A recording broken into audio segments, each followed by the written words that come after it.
Black Star Network is here.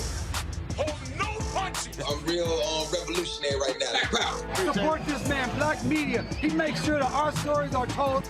Thank you for being the voice of Black America, Roland. Stay black. I love y'all. All momentum we have now, we have to keep this going. The video looks phenomenal. See, this difference between Black Star Network and Black-owned media and something like CNN. You can't be Black-owned media and be scared. It's time to be smart. Bring your eyeballs home. You dig?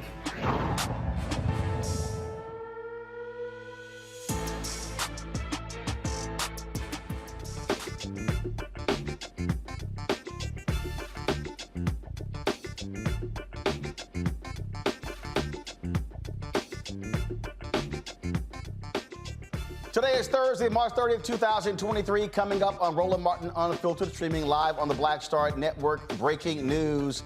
The New York grand jury has indicted Donald Trump for his payments to Stormy Daniels. We'll tell you exactly what this means. A huge development coming out of New York City today.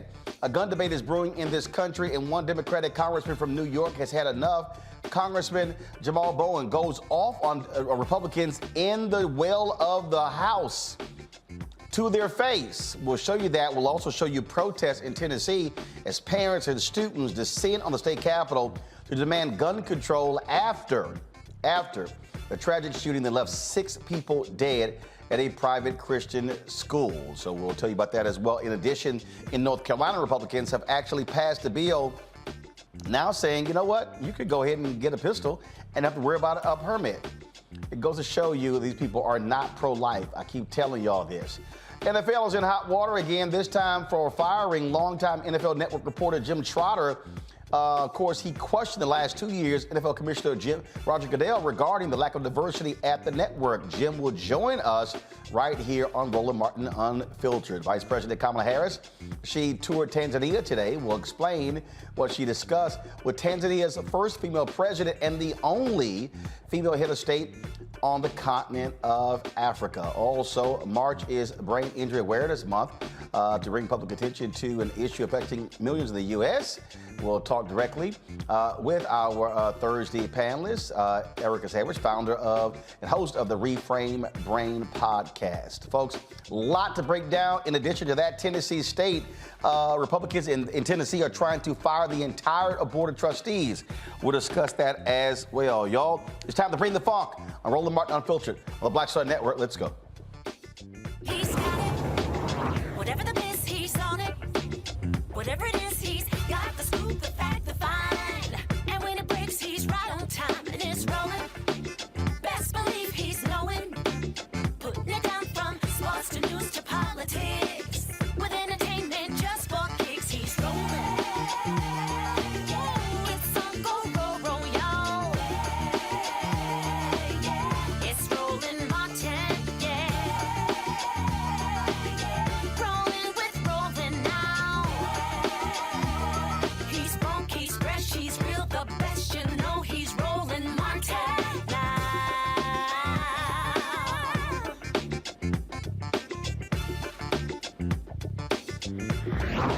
Martin.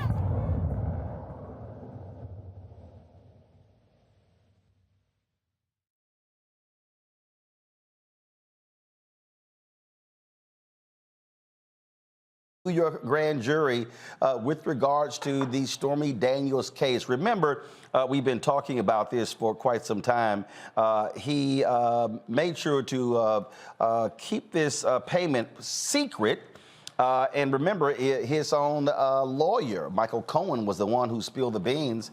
Trump has been predicting for the last week or so that he was going to get indicted and they were going to arrest him. And he was sitting here all mad, upset. Well, it has actually happened. All of the New York media outlets are reporting this development. The grand jury voted today. Now, remember, the grand jury is taking the next month off. And so the decision was made to move forward. Now, it's time for that perp walk. That's right, time for that perp walk for Donald Trump.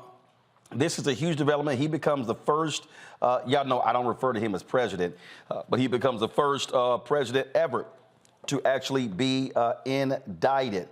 This right here is the front page of the New York Times right now. Grand jury votes to indict Trump.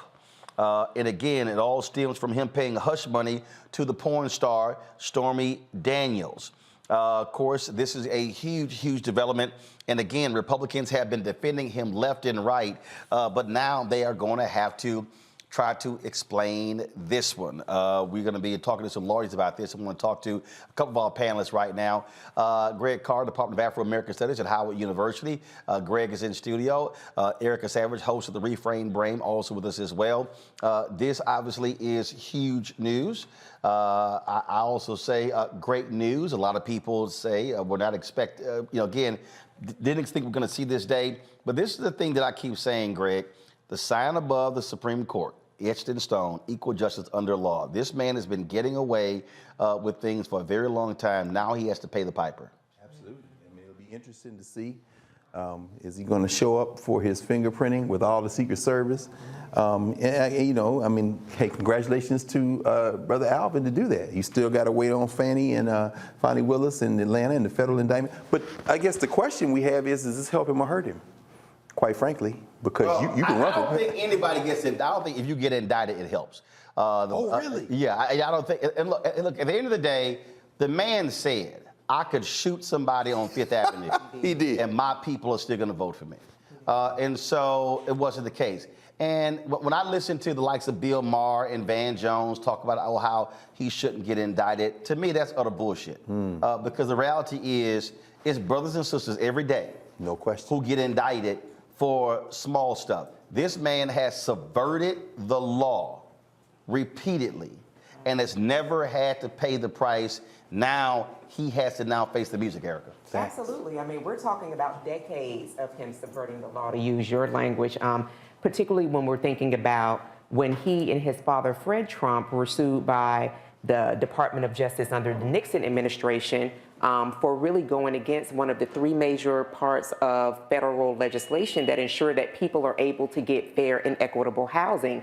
So here we are, a person who, for all that we pretty much know, bought his seat to assume a presidency, twice impeached, someone who led an insurrection, not 10 years, we're talking about 2 years ago. That's right. So, you know, to know that a booty call is going to cost him a perp walk, I'm here for it. The son of a Klansman has his day. So, and again, when we talk about this indictment, when we talk about the importance of it, Alvin Bragg was criticized early on when they were investigating him for other crimes, and then he pulled back from that. The previous DA That's right. chose to pass that on.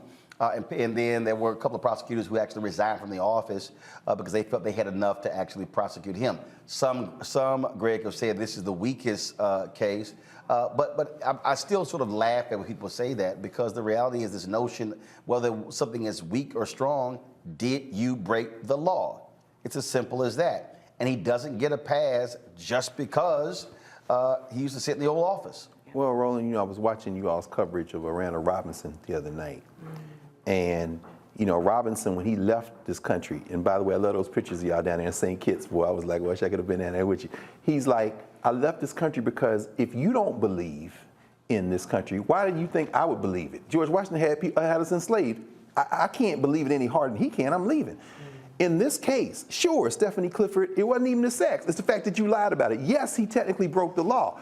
But if Trump is indicted, even if he's convicted, he could still run for president. In other words, what you said is true. His supporters are not going to leave him, and the real test will be whether they believe in the rule of law, and we know that they don't. So of course not. First of all, they don't believe in the rule of law because we saw with January 6th. Exactly. So they absolutely what you wrote about. Don't believe in the rule of law. That's right. You know, and so I think, you know, again, people just have to understand what's at play here, and I just love all the excuse making. Yeah. I mean, ever since he posted last week that they were going to indict him, I mean, the excuses have been coming left and right, fast and furious from Republicans, and I've just been sitting there cracking up, just watching them just make up all sort of different excuses, Erica, as to why he shouldn't. No, this is wrong. It's unfair. Oh, he's being targeted.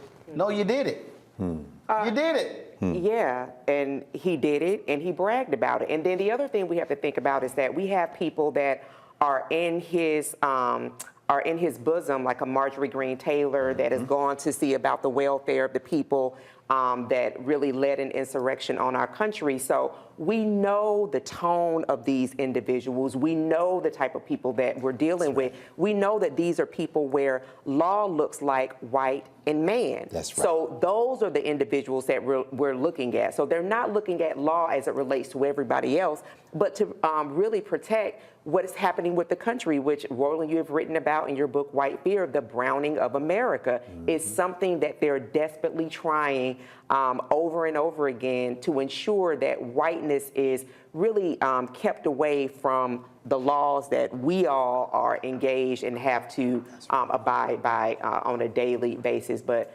Trump is really getting his day that he's been overdue for quite some time. This is a live look here of the the Manhattan District Attorney's Office.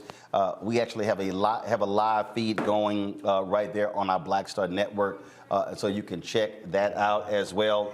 And so we will let you know if anything happens from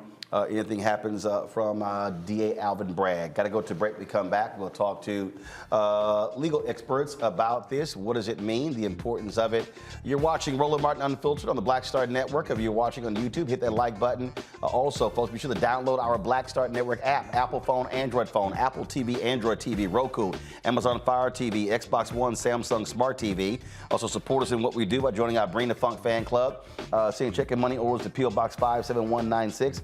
Washington, D.C., 20037-0196. Cash App, $RM Unfiltered. PayPal, R Martin Unfiltered. Venmo is RM Unfiltered. Zelle, Roland@RolandSMartin.com. Roland@RolandMartinUnfiltered.com.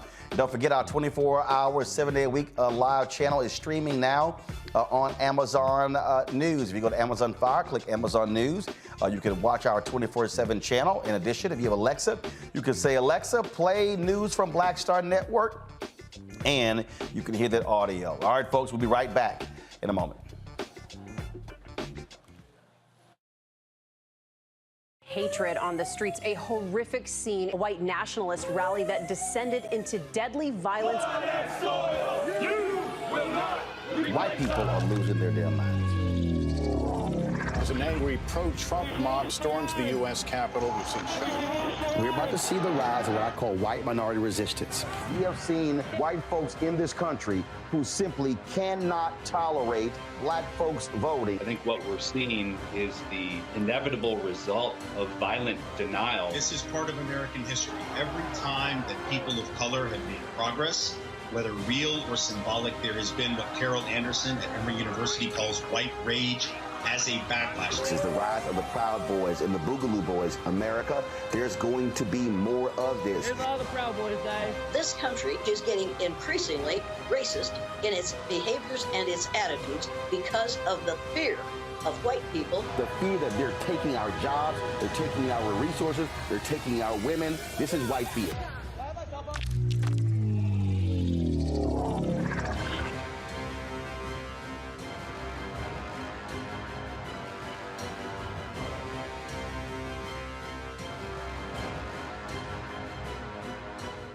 I'm Deborah Owens, America's Wealth Coach, and my new show, Get Wealthy, focuses on the things that your financial advisor and bank isn't telling you, but you absolutely need to know.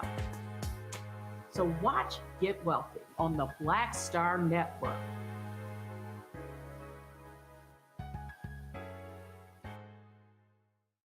Hey, I'm Deion Cole from Blackish. Hey, I'm Arnez J. Black TV does matter, dang it. Hey, what's up, y'all? It's your boy Jacob Lattimore, and you're now watching Roland Martin right now. Stay woke.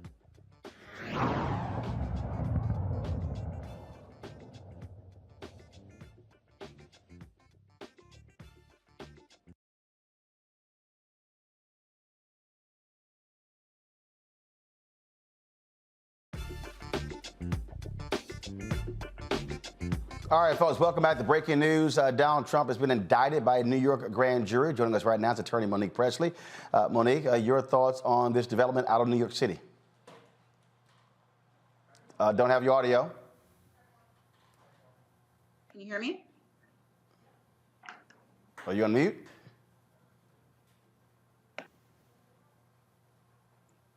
I don't think so. Can you hear me now?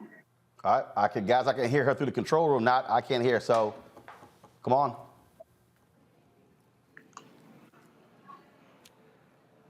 All right, Monique, go ahead.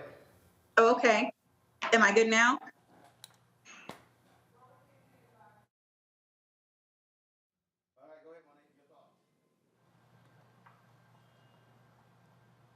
Yep, go ahead, Monique.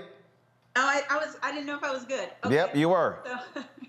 So I guess the short of it for me is this is like everything else with Donald Trump, unprecedented, right? It's something we've never seen before, but it's certainly necessary. This is the next step in what could be a long and arduous process. My wholehearted respect and hats off to DA Alvin Bragg for doing the necessary job amidst intentional intimidation attempts, amidst attempts to discredit him, his office, his obligation to do this under the law. This is why it is important to have progressive prosecutors in these positions who are willing to take the necessary stands against all of the power that can be wielded against them. And this is certainly that circumstance. What will happen from here? Nobody knows. That we don't have the specific charges yet. I believe that he may charge in the alternative, so we may see more rather than less. It might not be a very simple indictment, but but this is a good and necessary step. And all of the talk about it coming out of order or it being the hardest case or perhaps he should have stood down on this one, that's all trash. That's all ridiculousness. He has one job to do, and that is to be the enforcer. He is to figure out through investigation whether a crime has been committed, and the grand jury belongs to the prosecutor. So when he took them his evidence, they did what grand juries do. They voted and gave him an indictment. You know, I get a kick out of these law and order conservatives who love to sit here and tout just how they believe in the rule of law and how all these things absolutely matter. So I see this tweet from conservative Eric Erickson. Go to my iPad. He goes, Democrats just fast-tracked Donald Trump back to the White House. Now, I tweeted back, yeah, you said his ass was going to win last time, and he didn't. You know, and again, this whole, the reason I find this to be hilarious, how they have this belief, is because they actually act as if when details start coming out, when they start presenting evidence, showing how he lied, and we know he's going to lie about lies. So this notion that that's not going to have an impact is hilarious. And then the other people go, oh, this is the weakest of all the cases. The bottom line is this here. Did you do it or did you not do it? And the reality is we know what this fool did. And then you have Alan Dershowitz out here saying, oh, Alvin Bragg could be disbarred for putting a witness on the stand who's a known liar in terms of Michael Cohen. I'm like, dude, go sit your ass down with the lies. Again, they will make up anything to cover for this thug in chief. Well, and that really, the last part that you mentioned, that's what I mean by just the shameful displays by members of the bar who know better, who know that they themselves, when they were prosecutors, would call snitch after snitch after snitch, who had lied and lied and lied, and put them on the witness stand and get their indictments, get their charges, and keep it moving. They would make the deals and then put the liar on the stand. They would prep the liars to put them on the stand. And so it's incredulous to me that what is happening is exactly as we've said so many times before. They're fine with everybody voting until we use the votes to wield power against those who expect to be able to get what they want from this country, to be elected and stay in power. You wrote a whole book about it. They're fine, right, with law and order and with crimes being charged and laws being enforced until that power is used to reach the nth percent, to reach those who have up until now, for centuries in this country, evaded consequences under the law. So you are going to see hypocrisy like we've never seen it before. You are going to see the conservatives abandoning further all of their principles, and you are going to see them attack this one black man who had this one job to do. So I hope that at least in our communities, and that all people of goodwill who understand that democracy only works when there is a rule of law, will support him and other prosecutors like him who have a job to do. I gotta laugh. You know what? Let me just see if I can just pull this one up, because I think this one is pretty funny. And look at this tweet here. I have gained such respect for this grand jury and perhaps even the grand jury system as a whole. The evidence is so overwhelming in my favor and so ridiculously bad for the highly partisan and hateful district attorney that the grand jury is saying, hold on, we're not a rubber stamp, which most grand juries are branded as being. We're not going to vote against a preponderance of evidence or against large numbers of legal scholars all saying there is no case here. Drop this sick witch hunt now. Nope. No, it's not going to be dropped. And the grand jury does belong to the prosecutor. That's the one thing that he is right about. But the reason it is that way is because prosecutors don't go in unless they already know. They don't set themselves up for failure. So what we should be clear on about this indictment is that DA Bragg is as certain as he can possibly be that he has the evidence necessary to prove whatever these charges are when we find out tomorrow or a couple of days from now. He knows that he can prove them beyond a reasonable doubt. He is confident that he can meet the standard. And so that means it is not at all likely that it's depending or hinging upon the single testimony of Trump's former fixer and attorney Michael Cohen. That means that he has put a case together and that case will keep on growing, because now that he's gone out there, that he has taken the plunge, you will find that there will be other cooperating witnesses who will be leaned on as they head to trial. And that's the other thing that I want to say. People shouldn't assume that because there have been charges or there are about to be charges, that there will ever be a trial. DA Bragg has the full host or complement of his discretion. So just because he charges doesn't mean there won't be a deal. It doesn't mean that there won't be plea negotiations and an offer. It doesn't mean any of those things. He has the discretion to do what he believes is best and necessary with this case at every single stage. Out of Chicago, Attorney Xavier Pope. Xavier, I love this tweet from the Washington Post. It says, once Trump is in custody, police officers will process him behind closed doors, taking mugshots and fingerprints. Here's what we know about the next steps in the criminal proceedings and what they mean for Trump's 2024 presidential run. You know, he complained during the election, during the campaign in 2016 about certain photos of being run of him. He ain't gonna like that mug shot.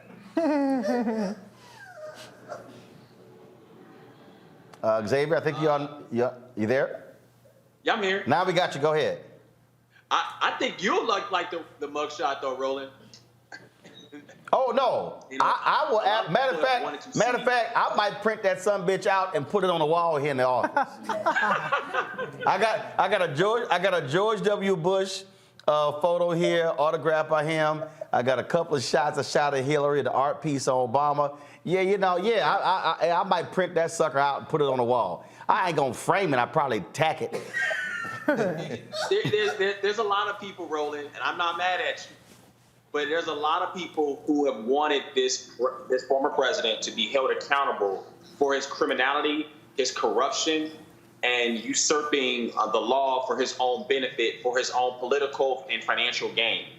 And I think that this potentially starts the process where now the door and the floodgates have opened for this former president to actually be held accountable. And so I think that this is something that the country needs to have happen, so that you are not above the law. You can't break the law and expect to get away with it. But DA Bragg, I'm going to tell you right now, Roland, today his life is now officially in jeopardy. This is a black man who went after a white supremacist leader who had attempted to lead an insurrection against this country on the back of being upset about black and brown votes. This is a declaration of war to MAGA America, racist America, white supremacist America. Well, absolutely. And when I look at what's going on here, I can't say that. Again, I'm upset. As Malcolm X said, chicken's coming home to roost, Monique. Yes, and I believe that this is the beginning, that this is not the end. We are seeing and hearing nothing but confirming reports regarding what we can expect to happen in Georgia and the other cases that are alive and well against him. He's not getting any rulings in his favor. He's being required to testify in different places. Now, that is the other thing that may end up stalling, and people should expect. The civil suits, the civil cases that are going on against him are likely to come to a screeching halt as of right now, at least anything regarding his testimony, because the defendant has rights. And one of his rights is to not be forced to incriminate himself by testifying under oath. And for Trump to open his mouth is a lie, but certainly his lawyers will likely be successful in the civil arena in keeping him from having to testify in court, having to be deposed in those matters until this and any other criminal prosecutions are resolved. Now that's civil, Xavier. He still may get indicted in Georgia. Yeah, he still might be indicted in Georgia. I mean, that's also another black DA there, and so which has a completely different set of circumstances, a completely set of facts. So definitely correct that some of the civil action could be potentially stalled or slowed to some degree. But this is another step in the direction. This gives the opportunity for more charges to be brought. And now, obviously, it's a different jurisdiction. Obviously, it would be a different charge. But from a political standpoint, this emboldens any other future potential prosecutions that may come against the former president. Well, this is real simple. Reese Colwood joins us, founder of Black Men Views. Reese, I guess, maybe I'm just thinking Tony. It feels good. Hey, yeah. Hey, lock his ass up. Hey, lock his ass up. You're going to jail. You're going to jail. Okay, maybe not yet. Have that moment to celebrate. I'm sure, Erica, I probably miss you calling him the son of a Klansman. Oh yeah, she had to cover that. So I think you had a little juju out there in the atmosphere. You had to go to the bank. But listen, Trump, it's his day in court, and I've been saying he has been unindicted co-conspirator #1 in SDN1 for years now. So any notion that he was somehow untouchable or that there wasn't a case has already been disproven by the fact that Michael Cohen pled guilty, sat in jail, was not pardoned by his co-conspirator. And we're talking about the same set of evidence here. And so when it comes to documentation, when it comes to these sort of crimes, it is technically an open and shut case, but he is Donald Trump. I don't know how many supporters he has in Manhattan. It's been real quiet. As a church mouse, they didn't get their bus passes down to Manhattan yet. They didn't ride in their cavalry. The truckers for Trump are trucking today. Howsoever, I'm just looking forward to the humiliation. I mean, the whole Republican Party is nothing but a grand embarrassment. The primary is going to be humiliating for everybody, trying to bow down at the altar of Trump. But Trump himself is going through the most humiliating process. And the last thing I'll say, the party of law and order has no problem with locking up politicians. They had no problem with Andrew Gillum getting indicted for Hamilton tickets, trips to Jamaica. How many Baltimore mayors have ended up in jail? Wait, hold on. A Baltimore mayor that was forced to resign for using gift cards. Okay, and also Marilyn Mosby's 401k. Right. Let's keep the same energy that we have for the black politicians for the white ones. I don't care if you've been president or not. You was illegitimately the first time because you didn't win the popular vote. The Electoral College put him in there. You lost this time. All right.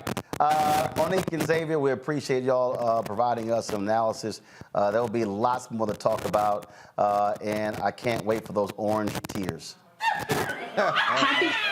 Happy Trump Indictment Day to all those who celebrate. Yes. Let's go ahead and mark this day, March 30th, on the calendar. Pour the Hennessy, Roland. Huh? Pour the Hennessy, Roland. Time to celebrate. You said pour the Hennessy. No. See, we had no. So hold up. See, you said pour the Hennessy. See, they ain't black owned. So we actually. So these would I don't drink. Y'all know I don't pour. Y'all know I don't drink. But I don't. But these. No. That Hennessy is black. Hennessy is black targeted. These are black owned. These are black owned companies. So y'all know we don't do no Hennessy. They ain't black owned. Wow. So remember we had these sisters on the show. Yeah. So it's Halo 7. They had some rum and cognac. And this is another whiskey that's out of. A brother, he's out of Miami. He's also an Alpha brother. So yeah, we ain't gonna shout out non-black owned liquor. We gonna shout out the black folks. So that's how we do it. We keep it real black on this show, Xavier. Black is real. Roland had the black yak on deck. That's right. That's right. The black yak. That's right. This right here is Donald Trump Indictment Day party drink. And we got some black made cupcakes in the kitchen too. We got some miners over here. All right, there we go. Xavier, I appreciate it. Monique, thanks a lot. All right, y'all, we got to go to a break, folks. When we come back, Jim Trotter, a brother who's been on the front lines challenging the NFL when it comes to their hiring. Now they decide they're not going to renew his contract. Well, he tweeted about earlier this week. He joins us next right here on Roland Martin Unfiltered on the Black Star Network. The operative word there is black. If y'all on YouTube, hit the like button. Of course, you can also download our app, Apple phone, Android phone, Apple TV, Android TV, Roku, Amazon Fire TV, Xbox One, Samsung Smart TV. Watch us on Amazon News by going to the Amazon Fire app, and you can check us out there. Y'all know how we do it. And of course, your dollars make it possible for us to do what we do. Look, we don't get the advertising support that we need. And trust me, y'all make the difference for us being able to cover the news, pay staff. I told y'all it's $190,000 a month it costs to run this show and to run the Black Star Network. And so check in money orders, P.O. Box 57196, Washington, D.C., 20037-0196, Cash App, $ RM Unfiltered, PayPal, R Martin Unfiltered, Venmo is RM Unfiltered, Zelle, Roland at RolandSMartin.com, Roland at RolandMartinUnfiltered.com. We'll be right back. A lot of these corporations or people that are running stuff push black people if they're doing a certain thing. What that does is it creates a butterfly effect of any young kid who, wants to leave any situation they're in, and the only people they see are people that are doing this. So I gotta be a gangster, I gotta shoot, I gotta sell, I gotta do this in order to do it.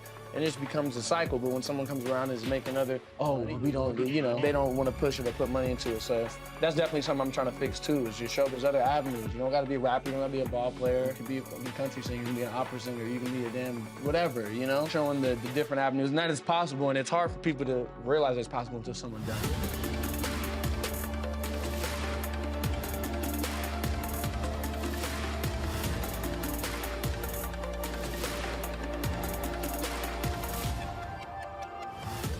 Hatred on the streets, a horrific scene, a white nationalist rally that descended into deadly violence.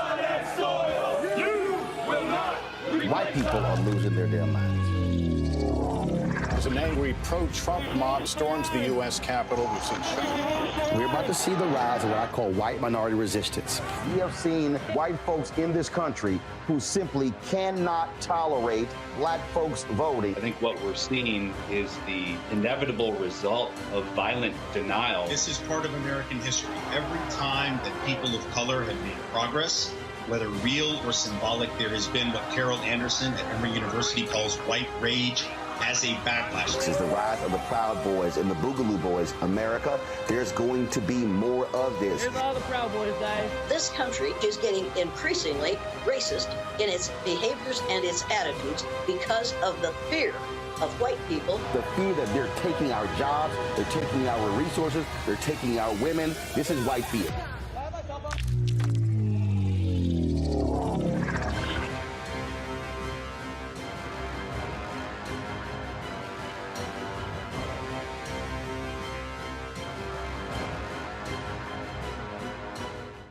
When you talk about blackness and what happens in black culture, we're about covering these things that matter to us, speaking to our issues and concerns. This is a genuine people-powered movement. There's a lot of stuff that we're not getting. You get it, and you spread the word. We wish to plead our own cause. Too long have others spoken for us. We cannot tell our own story if we can't pay for it. This is about covering us. Invest in black-owned media. Your dollars matter. We don't have to keep asking them to cover our stuff. So please support us in what we do, folks. We want to hit 2,000 people, $50 this month, raise $100,000. We're behind $100,000, so we want to hit that. Y'all money makes this possible. Check some money orders. Go to P.O. Box 57196, Washington, D.C., 20037-0196. The Cash App is $RM Unfiltered. PayPal is R Martin Unfiltered. Venmo is RM Unfiltered. Zelle is Roland at RolandSMartin.com. Coming up on the next Black Table, a conversation with Professor Howard W. French on his new book, Born in Blackness, covering 600 years of global African history and helping us understand how the world we know today is a gift from black people. There could have been no West without Africa and Africa. That's on the next Black Table with me, Greg Carr, only on the Black Star Network. Pull up a chair, take your seat. The Black Tape with me, Dr. Greg Carr, here on the Black Star Network. Every week, we'll take a deeper dive into the world we're living in. Join the conversation only on the Black Star Network. Hi, I'm Dr. Jackie Hood Martin, and I have a question for you. Ever feel as if your life is teetering and the weight and pressure of the world is consistently on your shoulders? Well, let me tell you, living a balanced life isn't easy. Join me each Tuesday on Black Star Network for A Balanced Life with Dr. Jackie. We'll laugh together, cry together, pull ourselves together, and cheer each other on. So join me for new shows each Tuesday on Black Star Network, A Balanced Life with Dr. Jackie.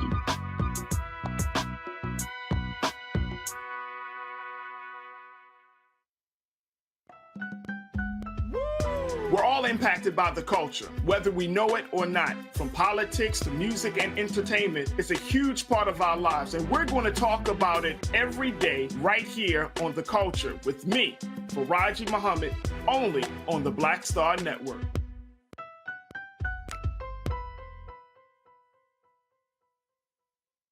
I'm Deborah Owens, America's Wealth Coach, and my new show, Get Wealthy, focuses on the things that your financial advisor and bank isn't telling you, but you absolutely need to know. So watch Get Wealthy on the Black Star Network.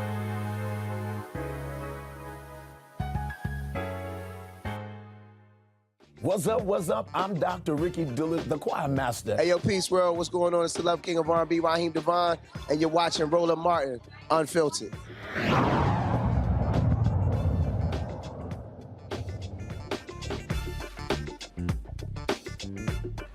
All right, y'all. Last year, Jim Trotter asked this question to NFL Commissioner Roger Goodell while the other media was there asking about all kind of other stuff. Jim chose to use his time to ask this. Also for you, and since they're not here, I'll ask you, as I always say. In your initial statement, the league's initial statement, it said that diversity, equity, and inclusion were core principles of the NFL. And I need to provide some context before I can ask you about that statement. In the 100-plus year history of this league, 24 of the 32 franchises have either had one black head coach or no black head coaches. And to make sure I get the names right, I'll read them off here. We've got the Bills, the Commanders, the Cowboys, the Falcons, the Giants, the Jaguars, the Panthers, the Patriots, the Rams, the Ravens, the Saints, the Seahawks, the Titans, who have never had a black head coach. That's nearly half the league. Majority black owner. There's only been one black club president. We look at the GMs, now we're up to 7. 5 of those were hired in the last 12 months. We're now at 3 black head coaches, 2 of whom were hired after Brian Flores filed his lawsuit. So it's easy to focus on the owners here, but I want to put of the top 11 executives there are only 2 people of color.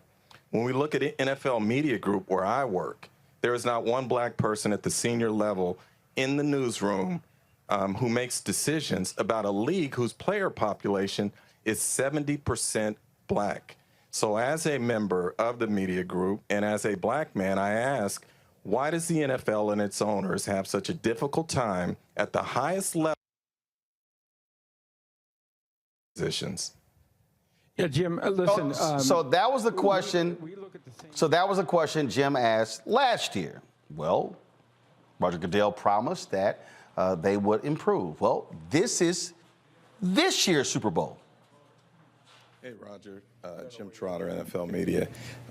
You and other league officials have said that the league's commitment to diversity, equity, and inclusion extend beyond the sidelines and beyond the front offices and is applied to all aspects of the company. I've worked in NFL media for 5 years. During those 5 years, we have never had a black person in senior management in our newsroom. That's a problem because we cover a league who, according to league data, the player population is 60 to 70% black, which means that there is no one who looks like these players at the table when decisions are being made about how they are covered. more concerning is that for a year plus now, we have never had a full-time black employee on the news desk, which again is a problem because we cover a league whose player population is 60 to 70% black according to league data. I asked you about these things last year, and what you told me is that the league had fallen short and you were going to review all of your policies and practices to try and improve this. And yet a year later, nothing has changed. You know, James Baldwin once said that I can't believe what you say because I see what you do.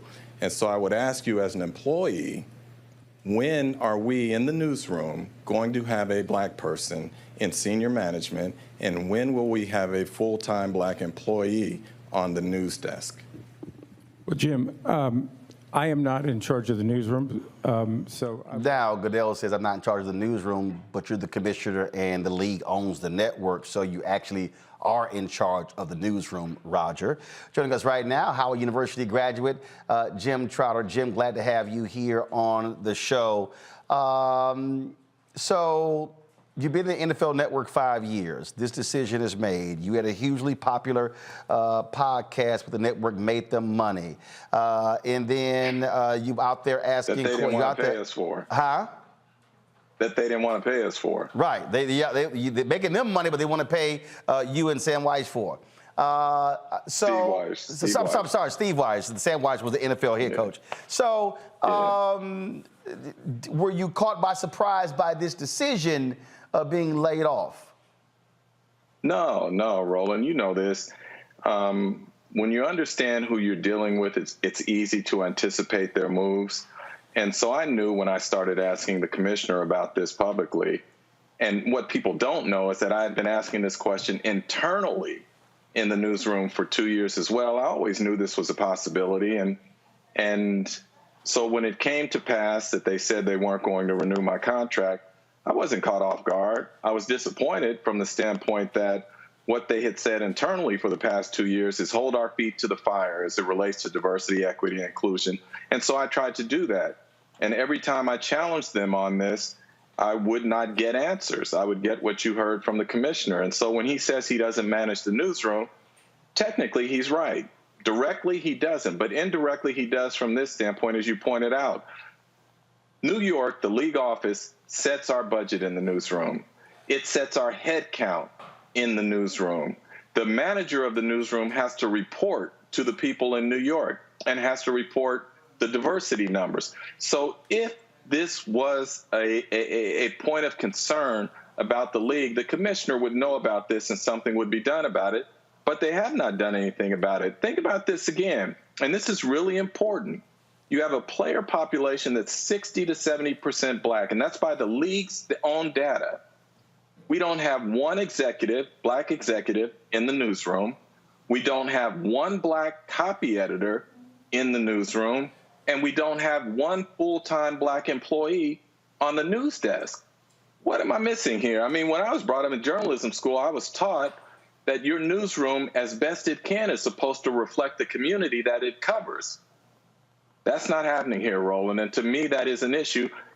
And also an issue is the way that we have covered up for owners in the league office, and I will get into that at the appropriate time, which is not now, but when you combine the two, it's clear why I think my asking these questions played a role in my contract not being renewed. Now, normally how these things work, network folks will give agents a heads up months before that decision. Did they have any conversation with your agent? They told my agent back in November, we don't see any reason we wouldn't bring Jim back. Everybody loves Jim.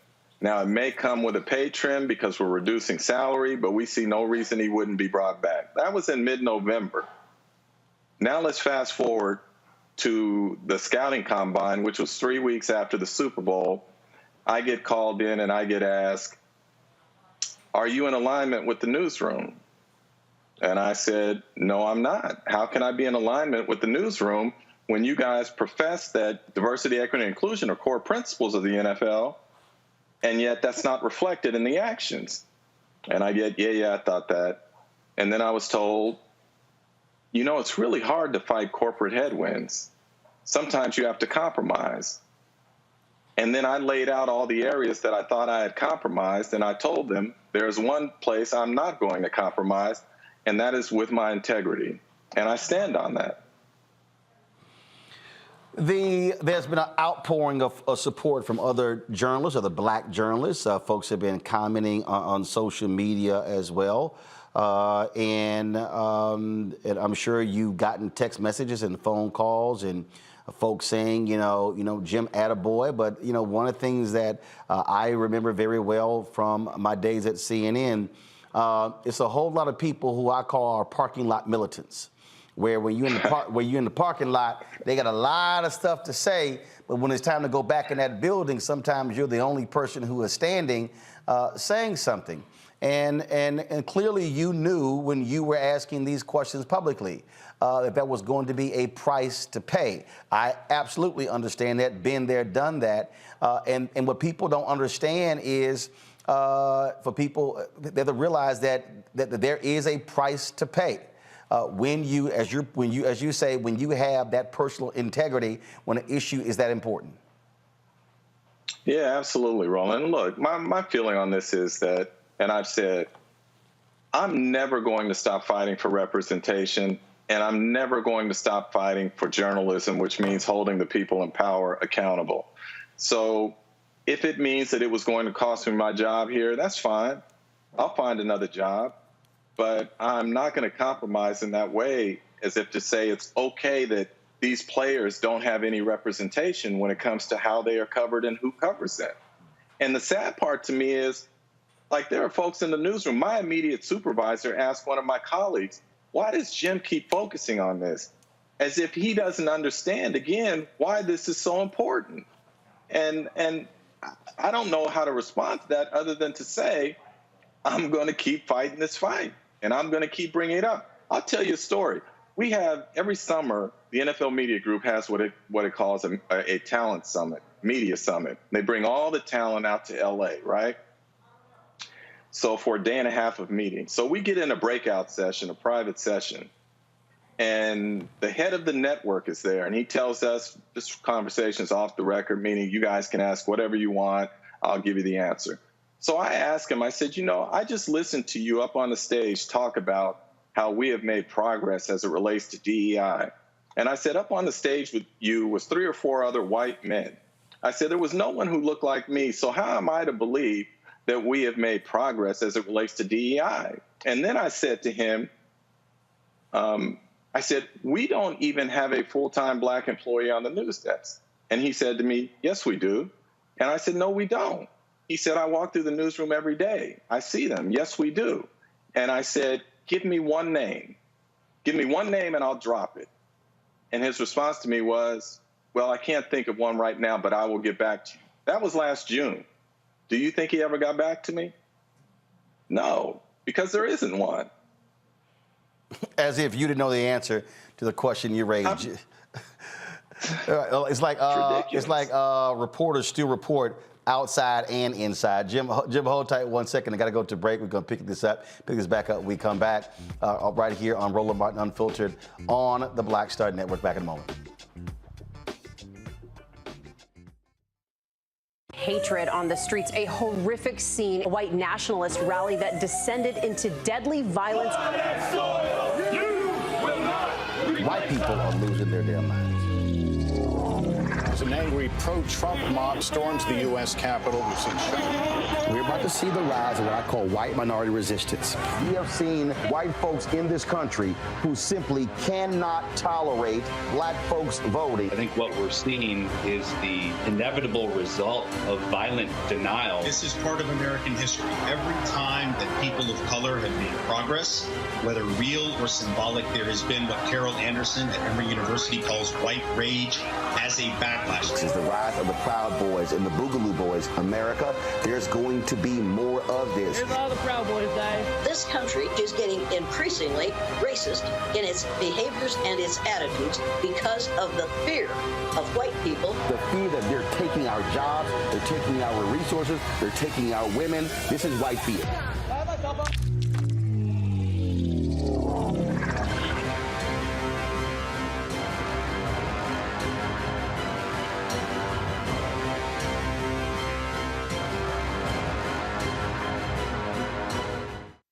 I'm Deborah Owens, America's Wealth Coach, and my new show, Get Wealthy, focuses on the things that your financial advisor and bank isn't telling you, but you absolutely need to know.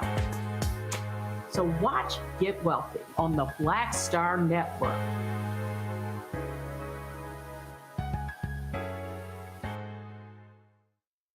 Hey, I'm Donnie Simpson. Hi, I'm Eric Nolan. I'm Shantae Moore. Hi, my name is Latoya Luckett, and you're watching Roland Martin Unfiltered. All right, folks, welcome back. Roland Martin Unfiltered right here on the Black Star Network. We're talking with Jim Trotter with the NFL Network. Has really been challenging them on these issues. Here's one of the things, Jim, I've said to people all the time. DEI is bullshit.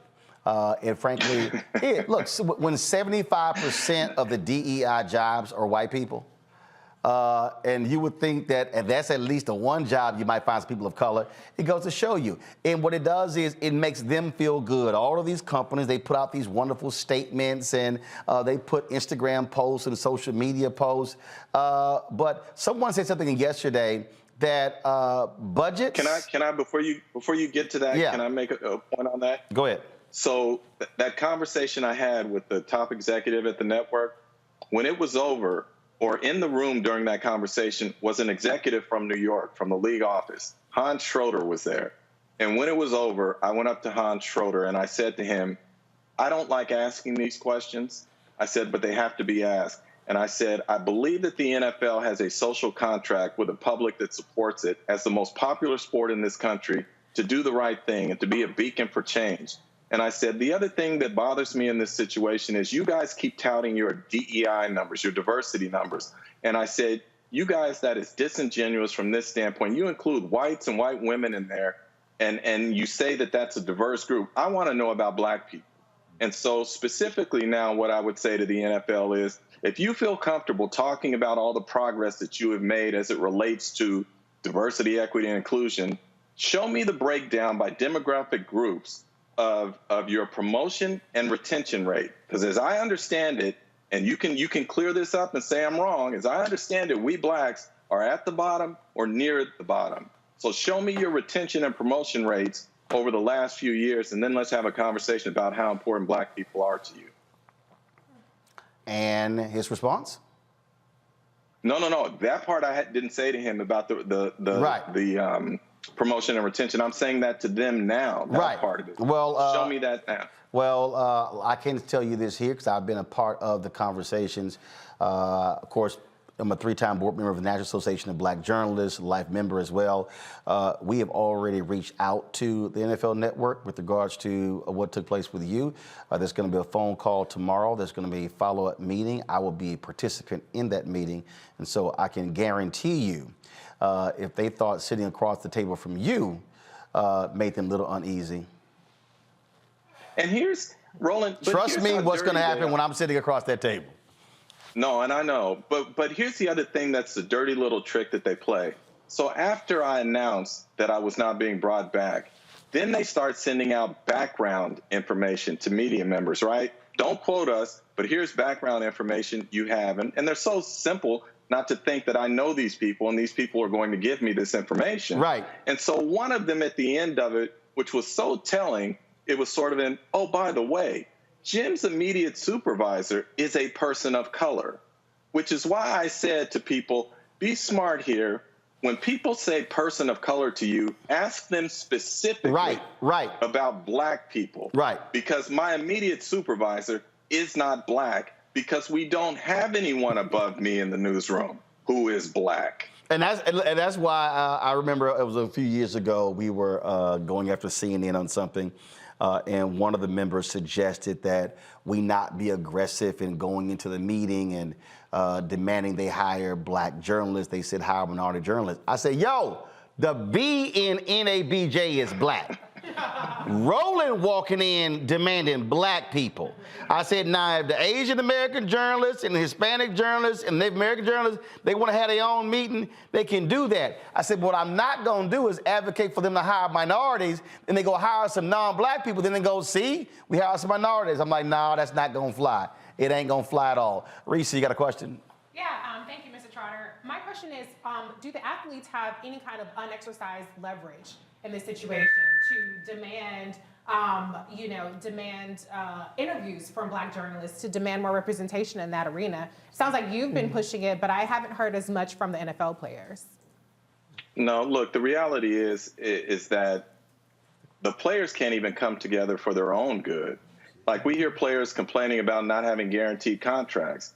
Well, if players ever got together and said to the owners, we ain't signing any extensions unless we get guaranteed deals, I have a feeling the landscape would change and you would get that. So me personally, I was not expecting players to step up on this behalf. I am advocating and fighting for them, whether they realize it or not, to say, for you to be covered fairly and justly, you need to have some people who share your cultural and life experiences at that decision-making table to make sure that you are covered fairly, whether they realize it or not. Erica? Mr. Trotter, thank you for all of your work. My question is specifically, can you talk to us to share what does it mean, and you've said it several different ways, but can you talk about what is the impact of not having a Black journalist in the newsroom? What are some of the things that you're able to capture that someone who is not specifically a Black journalist able to capture in that specific space? No, it's a good question. It's pretty obvious. When you share certain life experiences with people, let's look at it this way, right? The focus, like what Colin Kaepernick was fighting against, police brutality against people of color. White folks have never experienced that to the extent that we have as Black people. And so when we talk about how to cover that story, they see it differently than we do. And I will give you an example of that. When Colin first sat down and Steve Weiss broke the story that he was demonstrating against the anthem, I live in San Diego. The 49ers were playing in San Diego that following week, and ESPN, where I was working, assigned me to cover that game.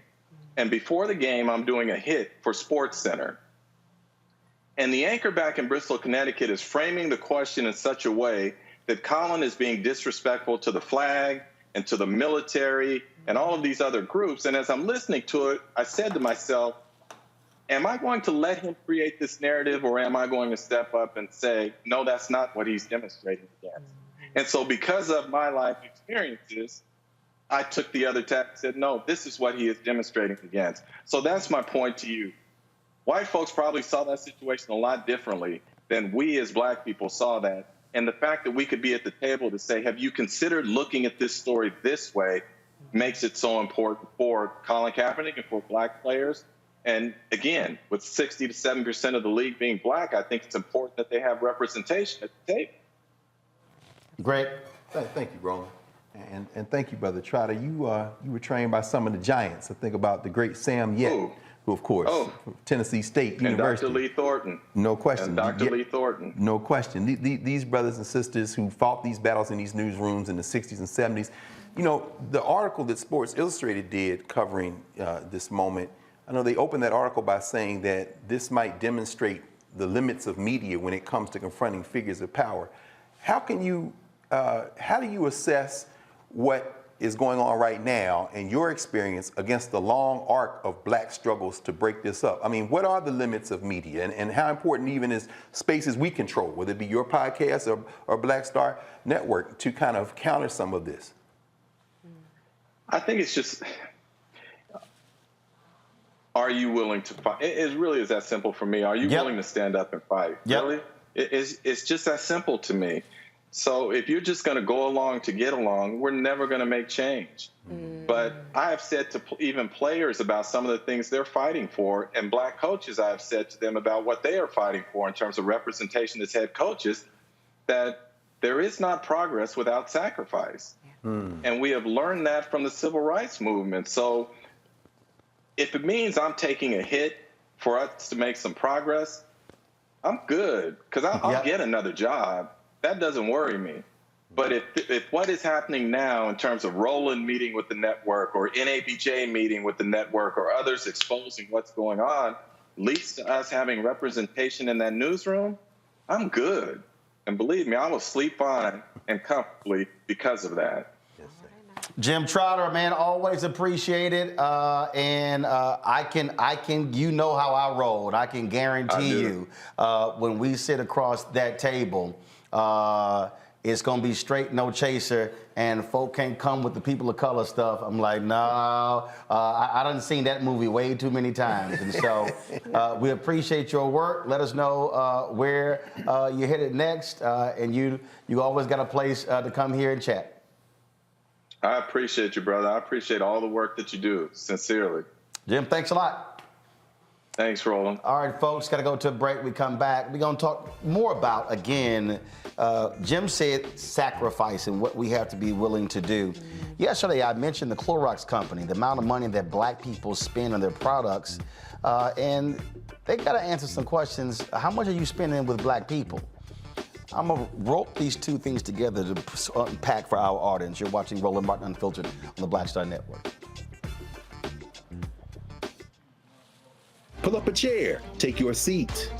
The Black Tape with me, Dr. Greg Carr, here on the Black Star Network. Every week, we'll take a deeper dive into the world we're living in. Join the conversation only on the Black Star Network.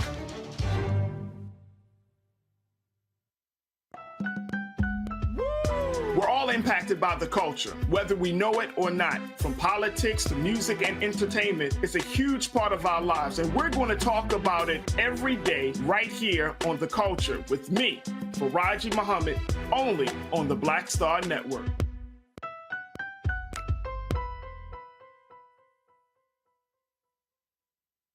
On the next, A Balanced Life with me, Dr. Jackie, Re-Entry Anxiety. A lot of us are having trouble transitioning in this post-pandemic society and don't even realize it. We are literally stuck between two worlds, in purgatory. How to get out of purgatory and regain your footing and balance. What emotions they're feeling and being able to label them, because as soon as you label an emotion, it's easier to self-regulate. It's easier to manage that emotion. The next, A Balanced Life on Black Star Network. Hi, I'm Vivian Green. Hi, this is Essence Atkins. Hey everybody, this is your man Fred Hammond, and you're watching Roland Martin, my man, Unfiltered.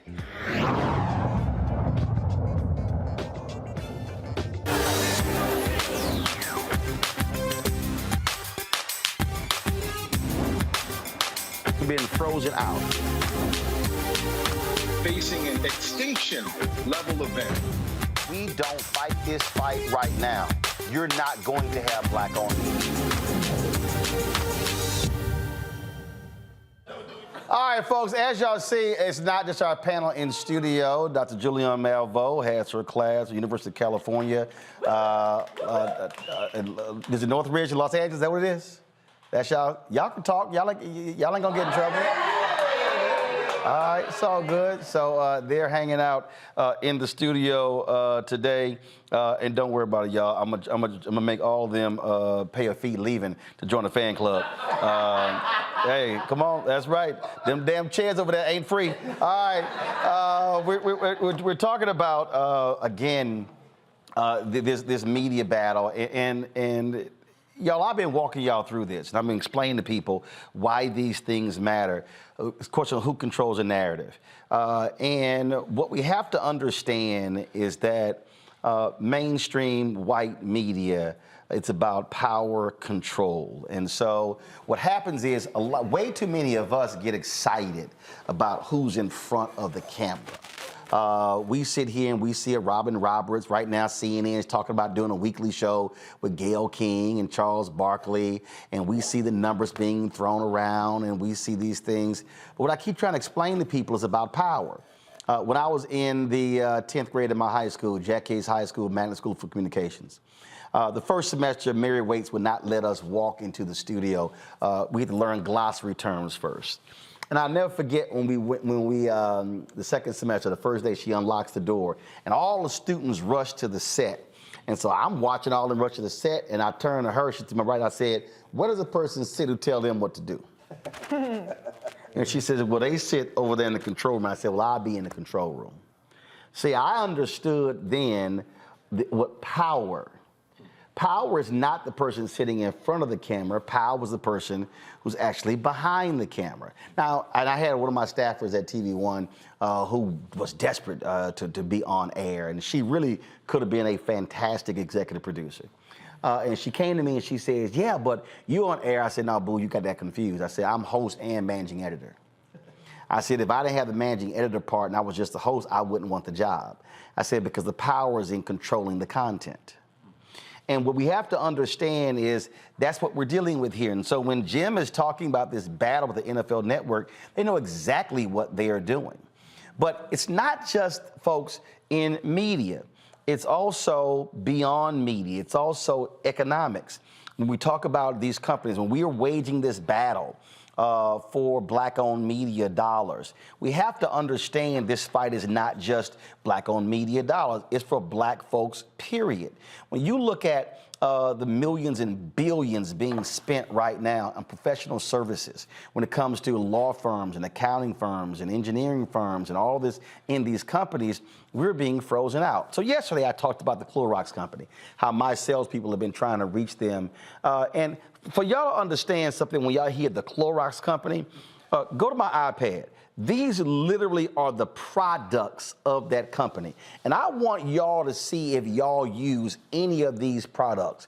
You see Clorox, but you see Pine Sol, you see SOS, you see Kingsford Charcoal, you see, again, Hidden Valley Ranch. Yeah, all y'all eating them chicken wings, I know what that is. I mean, so I want y'all to understand, this here is a multi-billion-dollar company.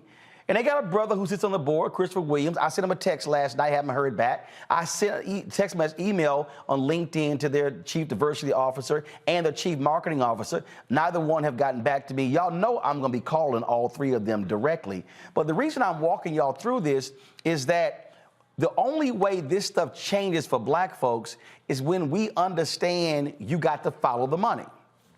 I've said on the before, this book right here, Martin Depp's book, Operation Breadbasket. This is what changed economics for black folks in Chicago.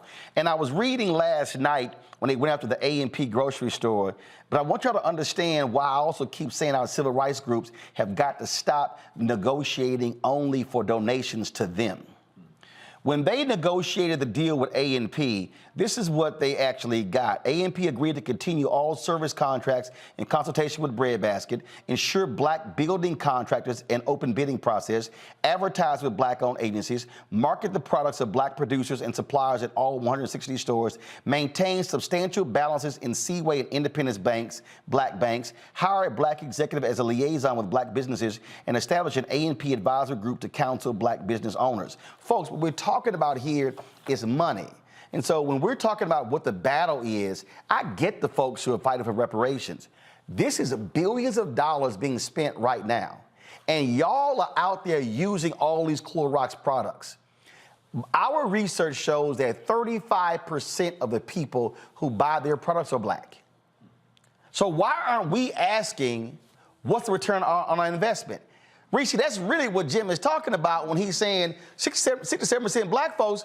Where are the black folks in the newsroom? Right. Where are the executive jobs? Where are the high-paying jobs? The jobs that create wealth for families in terms of how we always get locked out. Yeah, I mean, we are not just the mules of society. We're not just you don't just build everything off our backs. We need to have a seat at the table. And when we do have a seat at the table, in theory, that creates more dividends for our community. And like you said, it's not just about a one-time cash payment. We saw with the racial reckoning, all of these pledges and all of these one-time payments, and now people are like, who said that? 3 years later. So and 36% of the DEI jobs they created have been wiped out. Well, also, DI jobs tend to go to white women. Right. You know what I'm saying? So they found a way to have diversity still staying home. Yep. So we need to find a way to get our seats at the table and bring it back home to us. See, the thing here, Erica, that what I'm pushing, and what gets me is when these Simple Simon Negroes, who have no understanding, first of all, who ain't never read about Operation Breadbasket, who ain't got no clue about boycotts and processes. Oh, you sitting here begging for the money we're gonna do for self. I'm like, fool, $322 billion is spent every year on advertising Black consumers are providing that money. Money should be coming back to Black-owned media. But you got these people who don't understand the game. Or as Bill Duke said in the movie High Flying Bird, they created a game on top of the game. This is a money conversation. Oh, yeah. Always. How do we think that we have the country that we're sitting in? And to Reese's point, talking about being mules and a seat at the table, let's be very clear. We were the ones that were actually clearing the land, clearing the wood. So we have always been at the forefront for the labor conversation. One of the things that I like to bring out when I talk about us is that we are essentially trillionaires because that is what we bring into the market annually. And so Black people are the most philanthropic group of any other group. When we think about, and this is where thinking comes into play, when we actually think about where we are historically and where we can be and where generations behind us can be, it does require not just being in front of the camera, but understanding the model, which is something that you break down and that you have shown us, tried and true. Be sure that you just are not being a part of the conversation for the sake of being a part of the conversation, but understanding the components of that conversation so that when you walk in to speak with the NFL, when you walk in to speak with ad agencies, you're speaking with power and you're speaking with something that we're all familiar with, data, because the data drives the money. And Greg, I'm not waiting. When King wrote Why We Can't Wait, I mean, I love the people who keep saying, man, you know, why you gotta be pressing so hard? I'm like, y'all, because this is a money game. And the thing is, you use your leverage. You understand power. But people don't understand. We're going to talk in a bit about the vice president's statement. Thank God she's there because the White House didn't issue a statement on the death of Randall Robinson. That's right. The vice president did. The thing is that apartheid was brought down by hitting the money.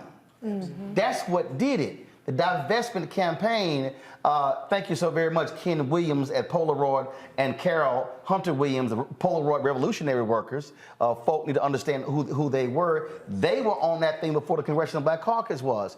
And so we have to understand that when we walk into the room, what Reverend Jackson did with Operation Breadbasket, they would launch Don't Buy. And when they said don't buy and don't shop, Black folks didn't buy, didn't shop. They brought A&P to their knees. They brought multiple companies to their knees because they broke their backs economically. That's what Montgomery was about. What you can't have is I had some sister on my Instagram page literally say, well, I ain't gonna stop using Clorox. I'm like, dumbass. I said, you the perfect person who I'm talking about. You are precisely why we can't get paid because you love the product so much, don't even realize you simply are a sharecropper. No question. You know, we're from the South, so you know every blend of brief is Clorox. Just like every copy is Xerox. We brand loyal. We don't even know if I'm looking for Clorox.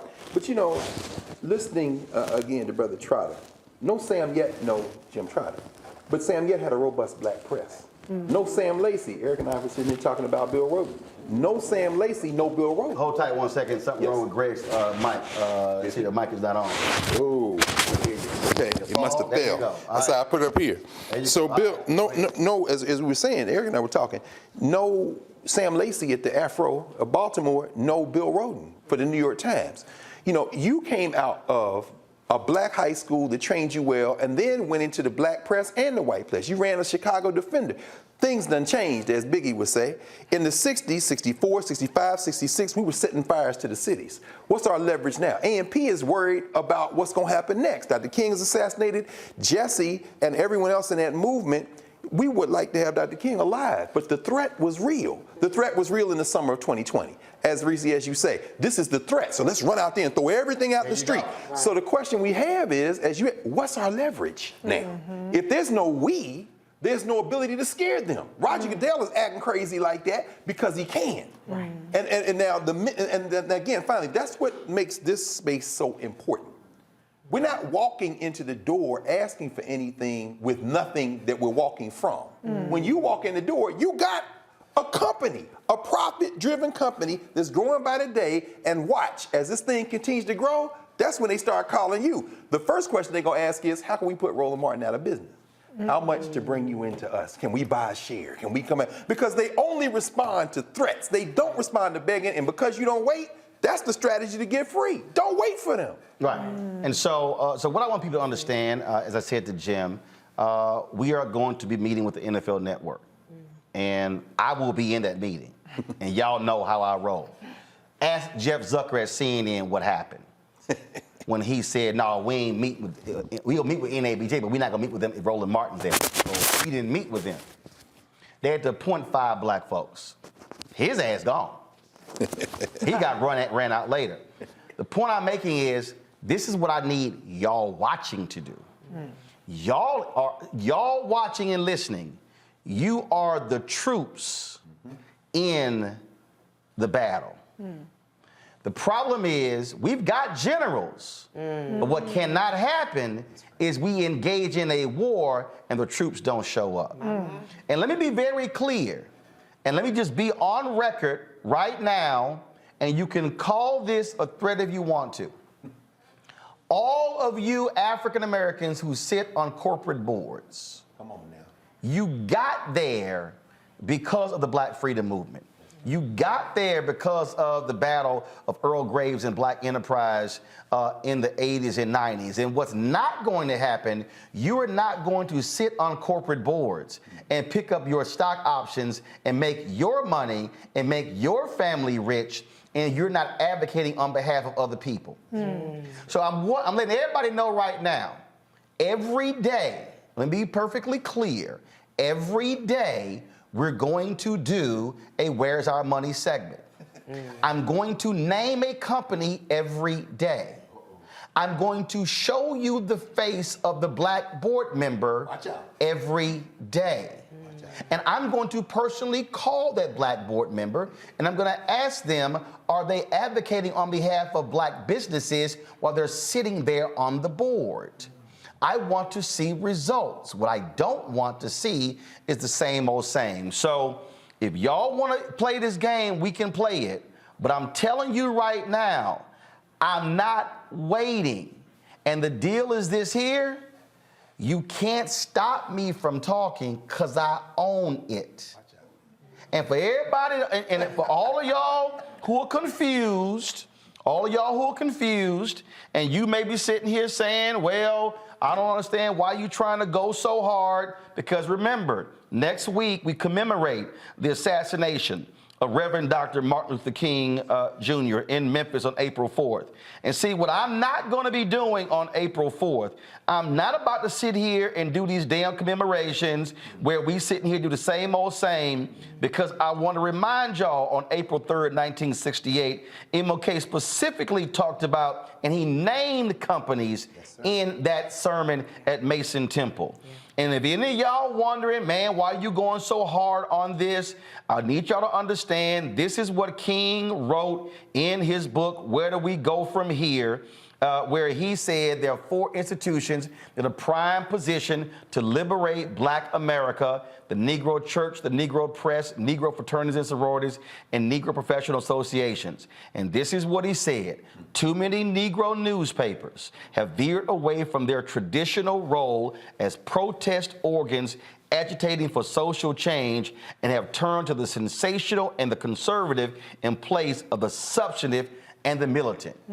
To all these companies not spending money with black people, on this show, we're substantive and we're militant. And we're coming. Don't say you were not warned. When we come back, we'll talk about Republicans who are targeting Tennessee State in that state, want to get rid of the entire board. Plus, we'll also share what the Vice President had to say about Randall Robinson, who passed away on Friday, as well as her visit to Tanzania. You're watching Roland Martin Unfiltered on the Black Star Network.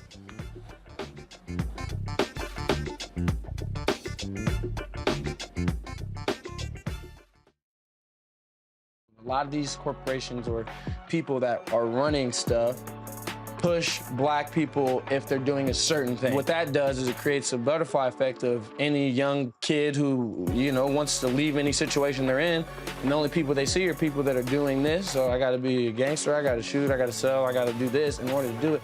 and it just becomes a cycle. But when someone comes around and is making other, we don't, they don't want to push it or put money into it. So that's definitely something I'm trying to fix too, is just show there's other avenues. You don't got to be a rapper, you don't got to be a ball player, you can be a country singer, you can be an opera singer, you can be a damn whatever, showing the different avenues. And that is possible, and it's hard for people to realize it's possible until someone does it.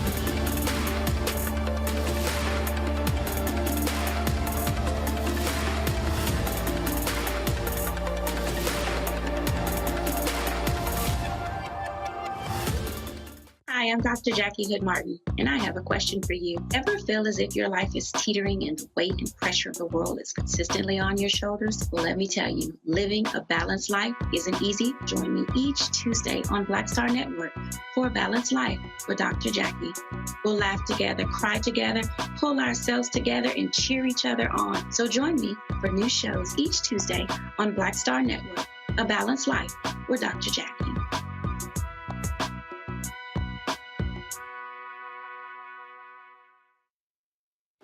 This is Judge Mathis. Hi, I'm Teresa Griffin. Hi, my name is LaToya Luckett, and you're watching Roland Martin Unfiltered.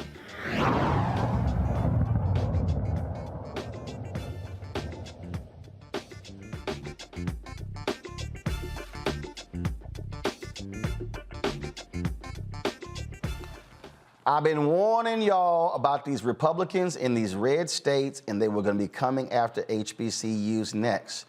When Tennessee State, when that study came out showing that they were owed $500 million, folks were like, oh, they need to get their money. And when Tennessee State asked for $250 million of the $500 million, all of a sudden the white Republicans in Tennessee began to ask all sorts of questions. Then the comptroller launched an audit questioning their practices, challenging the leadership. Now a House committee in Tennessee literally wants to get rid of the Board of Trustees at Tennessee State. Now, I want y'all to understand, all this time they were quiet about Tennessee State. But when Tennessee State started asking for the money, I hope y'all see the recurring theme. Yeah. When they started asking for the money, then all of a sudden, folk now want to pay attention to Tennessee State. They were questioning them about, why this influx of students? Because they start offering the scholarships and recruiting them because black kids want to go there. And they're going to Tennessee State, not the other schools in Tennessee. Then they want to talk about, the graduation rate at Tennessee State. What's the graduation rate at the University of Tennessee? That was a statement that was actually made by my next guest, Ramesh Akbari. She is a state senator there in Tennessee. She literally challenged them in the committee when the issue came up. And so, Senator Akbari, glad to have you here. So all of a sudden, Lord, the state of Tennessee, all of a sudden so concerned about Tennessee State. Yeah, I mean, it's certainly been a developing story, I think, for the past several months. With the initial forming of an ad hoc committee to investigate Tennessee State's dormitories and admission practices. I'm on that committee as well. Then I think it reached a point with the comptroller's report. Obviously, there were some very aggressive recommendations that I do not support, including removing the entire board, taking over the university and moving it back to a board of regents that only manages community colleges, removing the management. There are some good recommendations that I think the state can partner with Tennessee State on. That's what my focus is. But yeah, it really has been pretty aggressive and ridiculous, some of the actions that have been proposed and now taken. So they came with these recommendations, but replacing the board wasn't one of them. It was replacing the board, but not restructuring it to reduce it down to 5 members. So about in 2016, all of our state institutions were allowed to have their own boards, their locally governed institutions. And Tennessee State, like everyone else, formed their board. The governor made all the recommendations. It was confirmed by the General Assembly. Now there is a move by the Senate Education Committee to reduce that board down to 5, which to me, if you have a problem with the board, vacate the board. I don't agree with that. I think it's divisive. It's unfair. It's overreaching. The whole purpose of a board is so that they can govern an institution independently. But to reduce it down to 5 just says, to me, it sends this message that Tennessee State is less than. First of all, are y'all getting support? I mean, I've been inquiring different people. Where's the Tennessee branch of the NAACP? Where are other organizations? I mean, are they raising a ruckus? What's going on? Well, I'll tell you, there has been a lot of attention on this issue. We really thought that a deal was worked out, and it still is maintained in the House, where the board will not sunset for another year. They'll have an opportunity to look at some recommendations and really have some self-centered changes, not anything that really involves the state. And so there's still hope, Roland. This happened in the Senate Education Committee. That legislation goes to the Government Operations Committee. Then it goes to the floor. Of course, in the House, the bill has to match. And right now, the House is sticking to a one-year extension of that board and allowing the board to really do the things that they feel they need to do. But see, this is why, the reason I'm saying that, this is why, here's the whole deal. You on the inside, y'all are negotiating the terms. Outside groups should be whooping their ass, bringing heat. That should have been, that meeting, that committee meeting should have been packed. If people are quiet and just sort of laying back, you can't hit them after the fact, after all of a sudden the bill gets passed and the governor signs it. I'll tell you, I do think there's an opportunity for them to be there in the Government Operations Committee. And, you know, when this ad hoc committee was first formed and they heard the comptroller's report, that room was packed. It was a sea of blue, of TSU blue. When they went to the Government Operations Subcommittee and it was recommended the board have a one-year extension, a sea of blue. All the Board of Trustees, the football coach, Eddie George, Dr. Glover, of course, was there supported by her team. I think that the hope is the House, their stance will remain. Obviously, we're still fighting outside and inside, and I think that you will see a lot of alums who are, of course, expressing their opinions and trying to work to what the real solution can be. All right, Senator Akbar, keep us abreast of what happens. I will. Thank you. We appreciate it. Thanks a lot. Greg, you're a graduate of Tennessee State. The point I'm making is, if you don't keep the foot on their necks, their foot will be on our necks. Damn right, Roland. First of all, that punk bastard Jason Mumpower. This is the comptroller. This is the same man you covered when you talked to the citizens of Mason, Tennessee. This Trump bastard. Let me tell you something about these bastards in the state of Tennessee. I was student body president at Tennessee State when they tried it before. That was when the great Fred Humphreys, our frat brother, was alive. George Pruitt, who was Vice President of Student Affairs, just published a book. He was the president of Thomas Edison University for years, but he was Vice President of Student Affairs at Tennessee State in the 70s, when these hillbillies, the State Board of Regents, chaired by an illiterate named Roy Nixon, this punk, followed by Tom Gardner, another punk. Tennessee State used to be under that Board of Regents. Like, as she said, the 2016 move to create independent boards is recent. We used to be under the Board of Regents. They tried to merge Tennessee State with a little punk place they built in downtown Nashville called the University of Tennessee at Nashville, and they said, oh, this isn't a real university, we're just going to offer some extended learning classes. And then once they built the building, they immediately certified it as a university and tried to take Tennessee State over. We went to court. Tennessee State became the first HBCU in the history of the country to take over a white school, and they still mad about it. Avon Williams was the attorney. I'm going to end with this. These bastards need to be punched dead in their damn face. Jason Mumpower, you illiterate bastard. Let me be very clear. This means war, punk.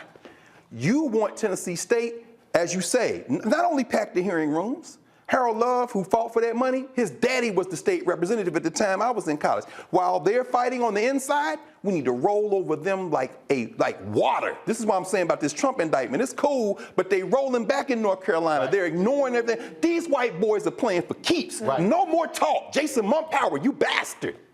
Let's dance. The thing here, Reese, when we talk about the actions here, again, you're critical of Tennessee State housing issues, but you were withholding the money all these years. Right. Had you given the money up, like you did the University of Tennessee, they would have had adequate housing. And here's the crazy thing. University of Tennessee had the same housing problems. Right. Well, you know, black people are always expected to make $1 out of 15 cents. And when issues of racism and systemic racism are being tackled, the first thing that they go to is the competency question and trying to call into question whether black leadership is competent. Black leadership is competent. Right. It's the systemic racism that's constantly beating us down that if anybody else had to deal with it, they wouldn't have gotten even half as far as we have in this race. So quit trying to gaslight and deflect and pay up. That's right. Erica. That's right. Yeah, and I remember covering this story, Roland, guest hosting for you about a month and a half ago, and we talked specifically about this issue at Tennessee State. And what I was blown away with when I read through that audit report of the comptroller, Jason Humphreys, who then put together this special kind of group to look through Tennessee State, is that they were fighting back to say, listen, no, we have money. We have money in the coffers. This is what we have. Reese talked about the housing issue. If we would have had what was promised to us, then we could have addressed the housing issue with quadruple the population of students that have enrolled in HBCUs. So I would really implore people to really get behind Tennessee State in whatever capacity is necessary, because they are being gaslit, and they actually have a very, very clean audit report, even though the comptroller and this heroes team that he converged to get together with these students' complaints and things of this nature, doing everything they can to destroy historically black college and university. Well, I know you got to go very quickly. We know this. Put Glenda Baskin Glover against any president in that funky state. Dr. Glover not only has an MBA, she's a CPA. Put her against the president of University of Tennessee, University of Michigan. Gaslit is the word. They after Dr. Glover. They after this sister. Right. Right. Because again, when they said, "Oh, you want the $500 million?" Y'all ain't controlling that extra $500 million. Her books are clean. It's always the money. As a whistle. It's always the money. And so here's what I'm asking: Tennessee State Conference, NAACP, where in the hell y'all at? Yes. How are you not mobilizing all of your chapters in Tennessee? I'm just trying to understand where y'all at. I'm waiting. We come back.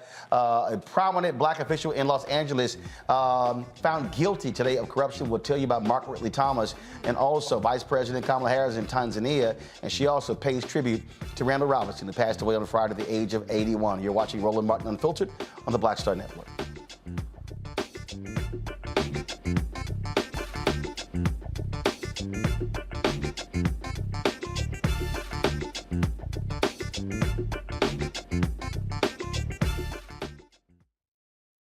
When you talk about blackness and what happens in black culture, we're about covering these things that matter to us, speaking to our issues and concerns. This is a genuine people-powered movement. There's a lot of stuff that we're not getting. You get it, and you spread the word. We wish to plead our own cause. Too long have others spoken for us. We cannot tell our own story if we can't pay for it. This is about covering us. Invest in black-owned media. Your dollars matter. We don't have to keep asking them to cover our stuff. So please support us in what we do, folks. We want to hit 2,000 people, $50 this month, raise $100,000. We're behind 100,000, so we want to hit that. Y'all money makes this possible. Check some money orders. Go to P.O. Box 57196, Washington, D.C. 20037-0196. The Cash App is $RM Unfiltered. PayPal is R Martin Unfiltered. Venmo is RM Unfiltered. Zelle is Roland at RolandSMartin.com. Coming up on the next Black Tape, a conversation with Professor Howard W. French on his new book, Born in Blackness, covering 600 years of global African history and helping us understand how the world we know today is a gift from Black people. There could have been no West without Africa and Africa. That's on the next Black Table with me, Greg Carr, only on the Black Star Network.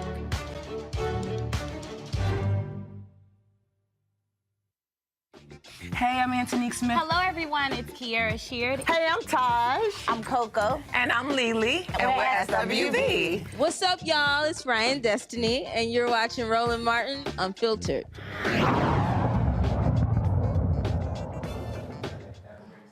One of Los Angeles County's most prominent politicians was found guilty today of federal corruption charges related to special benefits his son received at the University of Southern California. Margaret Lee Thomas, a 30-year Los Angeles power broker in politics and and a vocal advocate for civil rights and racial justice, was found guilty of charges of conspiracy, bribery, honest services, mail fraud, and 4 counts of honest services wire fraud. He now faces the possibility of years in federal prison and permanently losing his seat on the Los Angeles City Council, which he has been suspended from for the past 17 months. Ridley Thomas is 68 years old.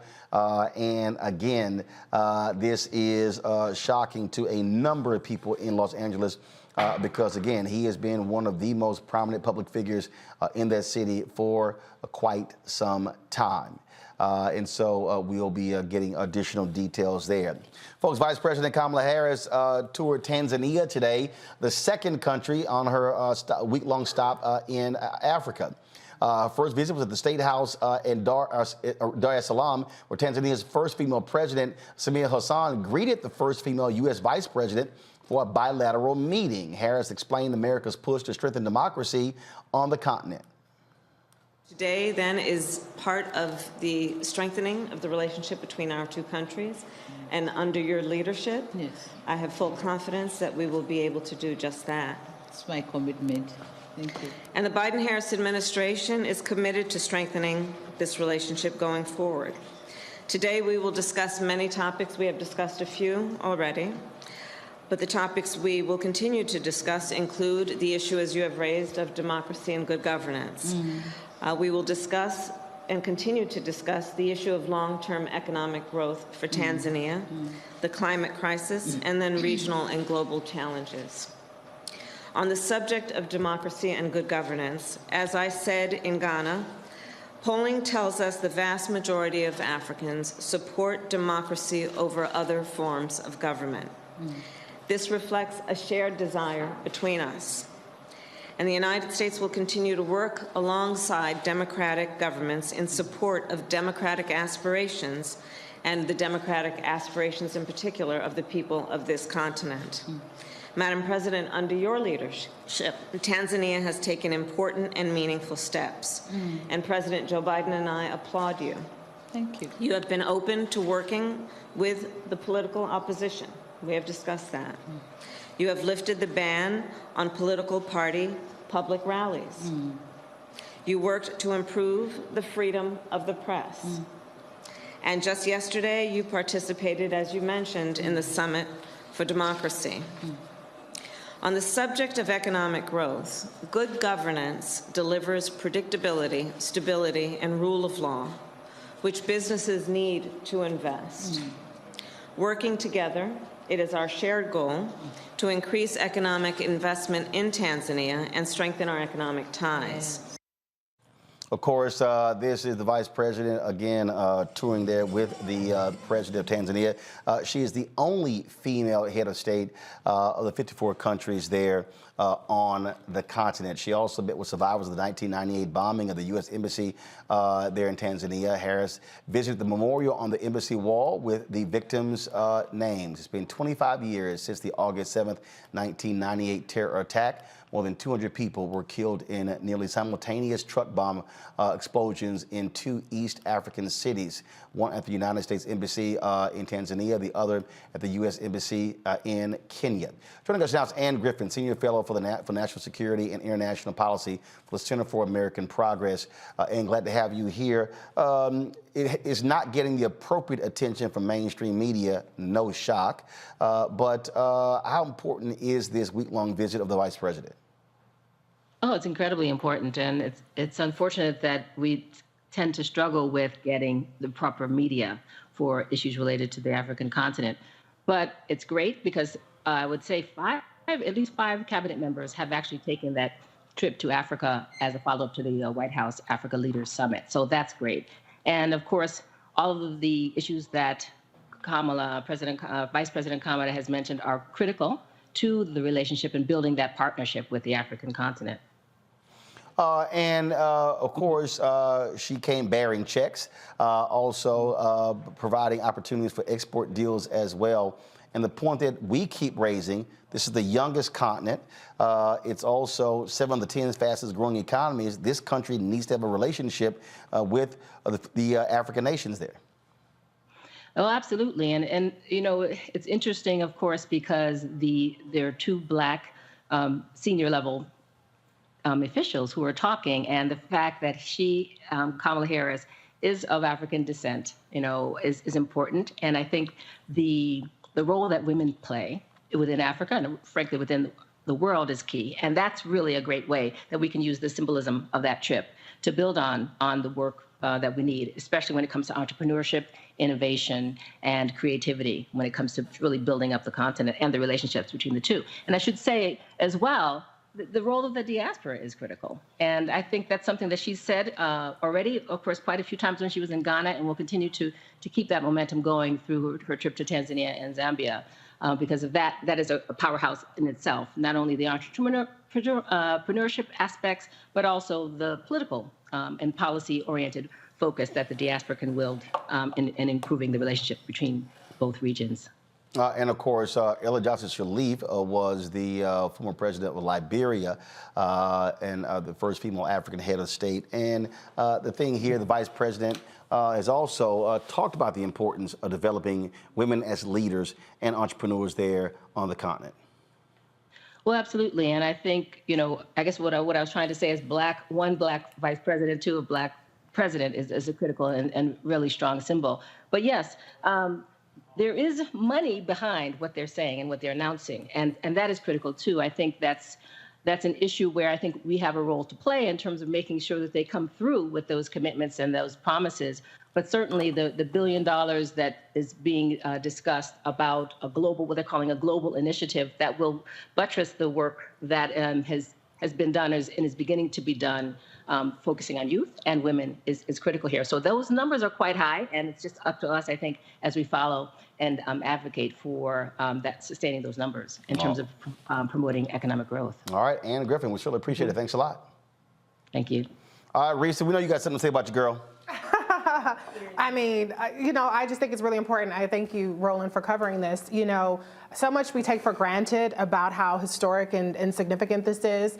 And I know people will say, well, why is she over in Africa? Why she ain't in it? She's been to all the states. She's been to where the problems are. She's traveled the country. She's done hundreds of events. She's also traveled to Asian countries multiple times. She's traveled to Europe multiple times. So I think it's really important that she's showing the importance of Africa, which, mind you, the last president, now indicted, Donald Trump, called shithole countries. And I think it's really important that we understand that the United States is a superpower for now, but that is not a position that is inevitable for us to maintain. So when you talk about the way that China has invested in Africa, when you talk about the way that other European countries have invested in Africa, we're a little bit behind the ball. But it's important that she's highlighting this is an investment, and when you have an investment, you get a return on it. So there is something in there for us, in addition to the global security that we have when we have a stronger Africa, but also in terms of like announcing the nickel factory. Some of the supply chain issues that we've dealt with have been as a result of some of these sorts of issues. And so an investment we get a return on is an investment worth making. Erica, go ahead. Yeah, this is Women's History Month, and so I've said this, Roland Martin Unfiltered on Black Star Network is mainstream media, so she is being covered healthily here. One of the other things that I want to say is during the last regime, the former National Security Advisor, I believe it was John Bolton, he did put something in place in terms of their strategic outlook for Africa. And one line I do remember specifically in that language is that they wanted to have more of a transactional relationship with Africa. And so as Reese pointed out, we're a bit behind the 8 ball, because I know you've been in Africa a lot, I've been a lot, we've all traveled. But I mean, you can see the imprint of France. You can see where the Netherlands are there. You can see where Russia is there. You can see where China is there, and they've not made good on their promises. So a very healthy relationship definitely only treads well for the United States as well. And it's good to see Vice President Kamala Harris there. Greg, when I was at the NBA All-Star game, they had a panel that dealt with the continent of Africa. Burna Boy was at halftime as well. Adam Silver said something that I think it was said 10% of all the NBA players either had 1 or 2 African parents. And it was interesting because when Gayle King moderates the panel, the Newsmakers breakfast every year, And when Silver told her that they would focus on Africa, she was like, she literally said in the panel, are you sure that that would be of interest? And he says, yes. And they talked about on the panel NBA Africa. They talked about all the work that's been happening there, all things that have been going. And Silver made clear how important it is happening there on the continent. And one of the things that I asked the question to them, but one of the things that as I was sitting there, one of the things that I've always said, the difference is always how we look at it. There's so many people who think about Africa in those Sally Struthers commercials with flies flying around some kid's face. Can you send $1 for a day? And America's always looked at African nations or supporting the continent from an aid standpoint, not an investment standpoint. Right. That's right. Well, I mean, they shouldn't look at us. Right. In other words, aid, we built your damn country. You came and got us, and then you came back for everything that's there. As John Clark said, everybody wants out of Africa everything it has, and they don't want to pay for it. I hope Gayle King was asking a rhetorical question, given that Giannis Antetokounmpo, I don't know why they call him the Greek freak, the man is from Nigeria. Joel Embiid, Cameroon. Absolutely. We see what's happening in Central Africa with, Dikembe Mutombo, who has been in Central Africa working. Africa is the future. As you said, in Nigeria, they're predicting by the end of this century, there may be as many as 700 million people in Nigeria, average age under 20 years old. The United States is already, I kind of feel bad a little bit for the vice president because they're sending her on a task that is absolutely essential and they want to play to her African heritage. In other words, Ghana, yes, as you know well, Ghana's a point of entry. It's friendly to us. Otto is saying, but Otto said, we're not going to play great game politics now. Why? Because China, as you say, Reese, they're not just knocking at the door. President Hassan in Tanzania, that's right there on the Red Sea. Yeah. And where she's going next for the second time, by the way, because Kamala Harris's grandfather, P.V. Gopala, was an advisor to Kenneth Kaunda, the first president of Zambia, the continent's largest producers of copper. And they owe and have defaulted to China on $17 billion. When they were here, those African leaders a couple of months ago, Anthony Blinken and them signed a deal with some private businesses in the United States to mine copper. Kamala Harris is over there trying to stop something that has already left the station. What? China and Russia in Africa. I don't know if they can catch up, quite frankly. The vice president is there. She did take time to pay tribute to the founder of TransAfrica, Randall Robinson. He passed away on Friday at the age of 81 at his home in St. Kitts, surrounded by his family. And of course, we paid tribute to him on Monday's show.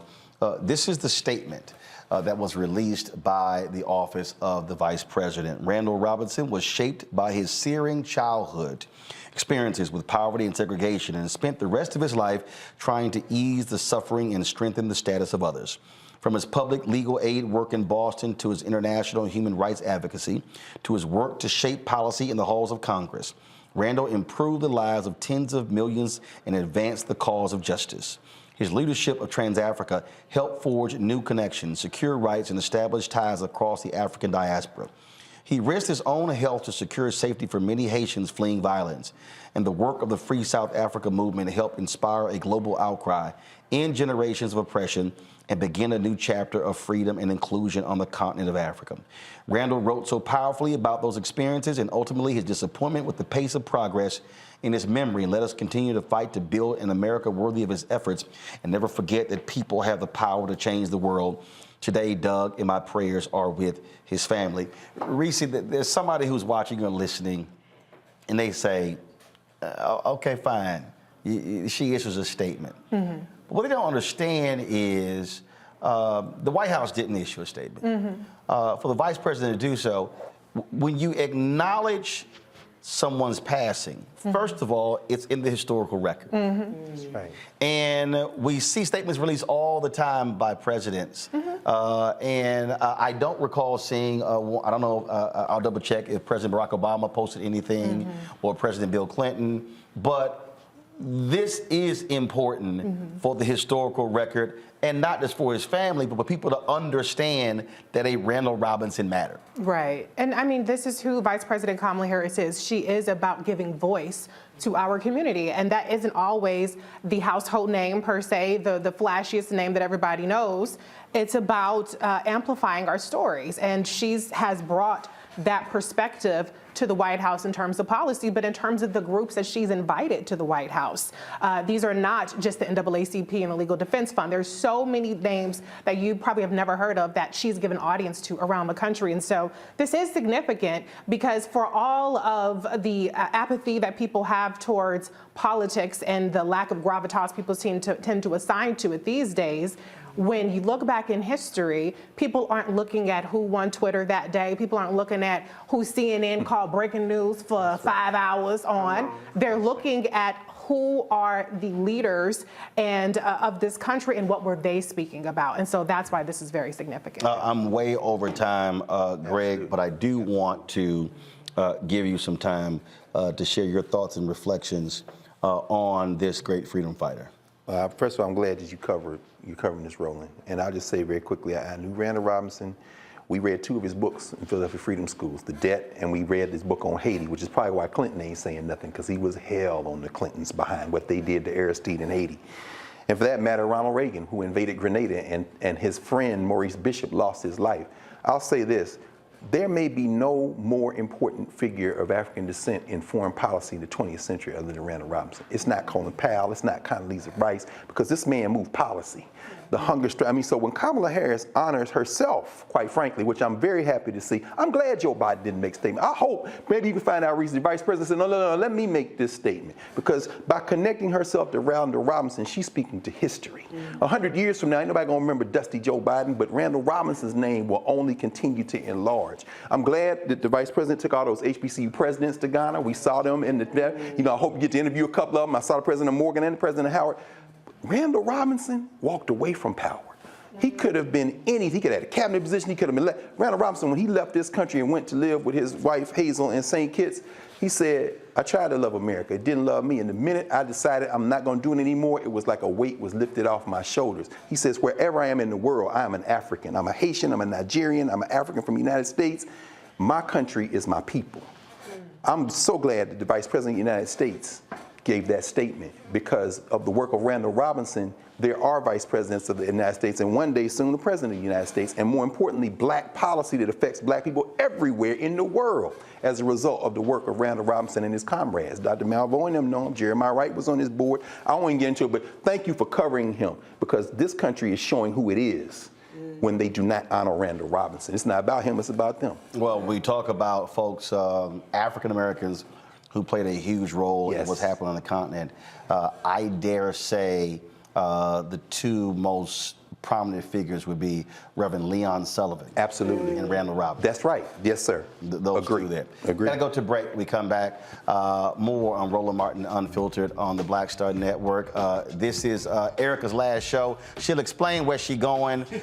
She is heading out to the vast Midwest. I don't know what the hell she thinking. She better have a big ass coat. So we'll explain all of that, and then we'll talk about issues when it comes to the brain. That's next. Roland Martin Unfiltered on the Black Star Network.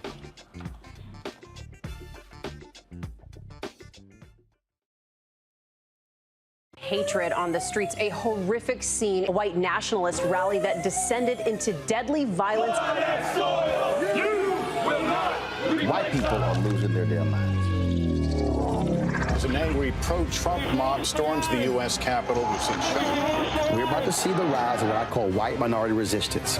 We have seen white folks in this country who simply cannot tolerate black folks voting. I think what we're seeing is the inevitable result of violent denial. This is part of American history. Every time that people of color have made progress, whether real or symbolic, there has been what Carol Anderson at Emory University calls white rage as a backlash. This is the rise of the Proud Boys and the Boogaloo Boys. America, there's going to be more of this. Here's all the Proud Boys, guys. This country is getting increasingly racist in its behaviors and its attitudes because of the fear of white people. The fear that they're taking our jobs, they're taking our resources, they're taking our women. This is white fear.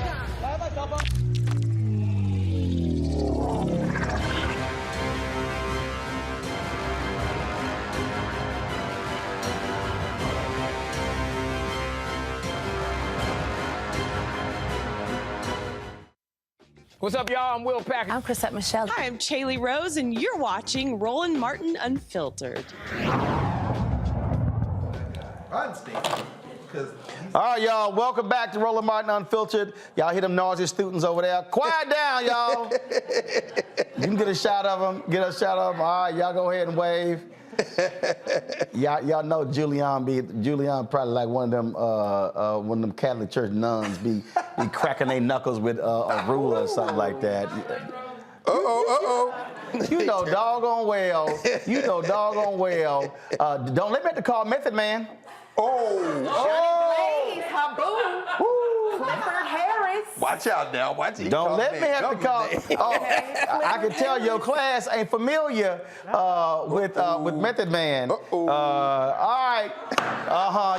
They like, oh, do tell. All right. So we haven't had our panel in our studio for since COVID. No. Erica requested this. Erica, tell everybody why. So this is my final appearance with the VIP panel for this Thursday. It has been a wonderful 5 years. So first of all, shout out to Roland Martin Unfiltered.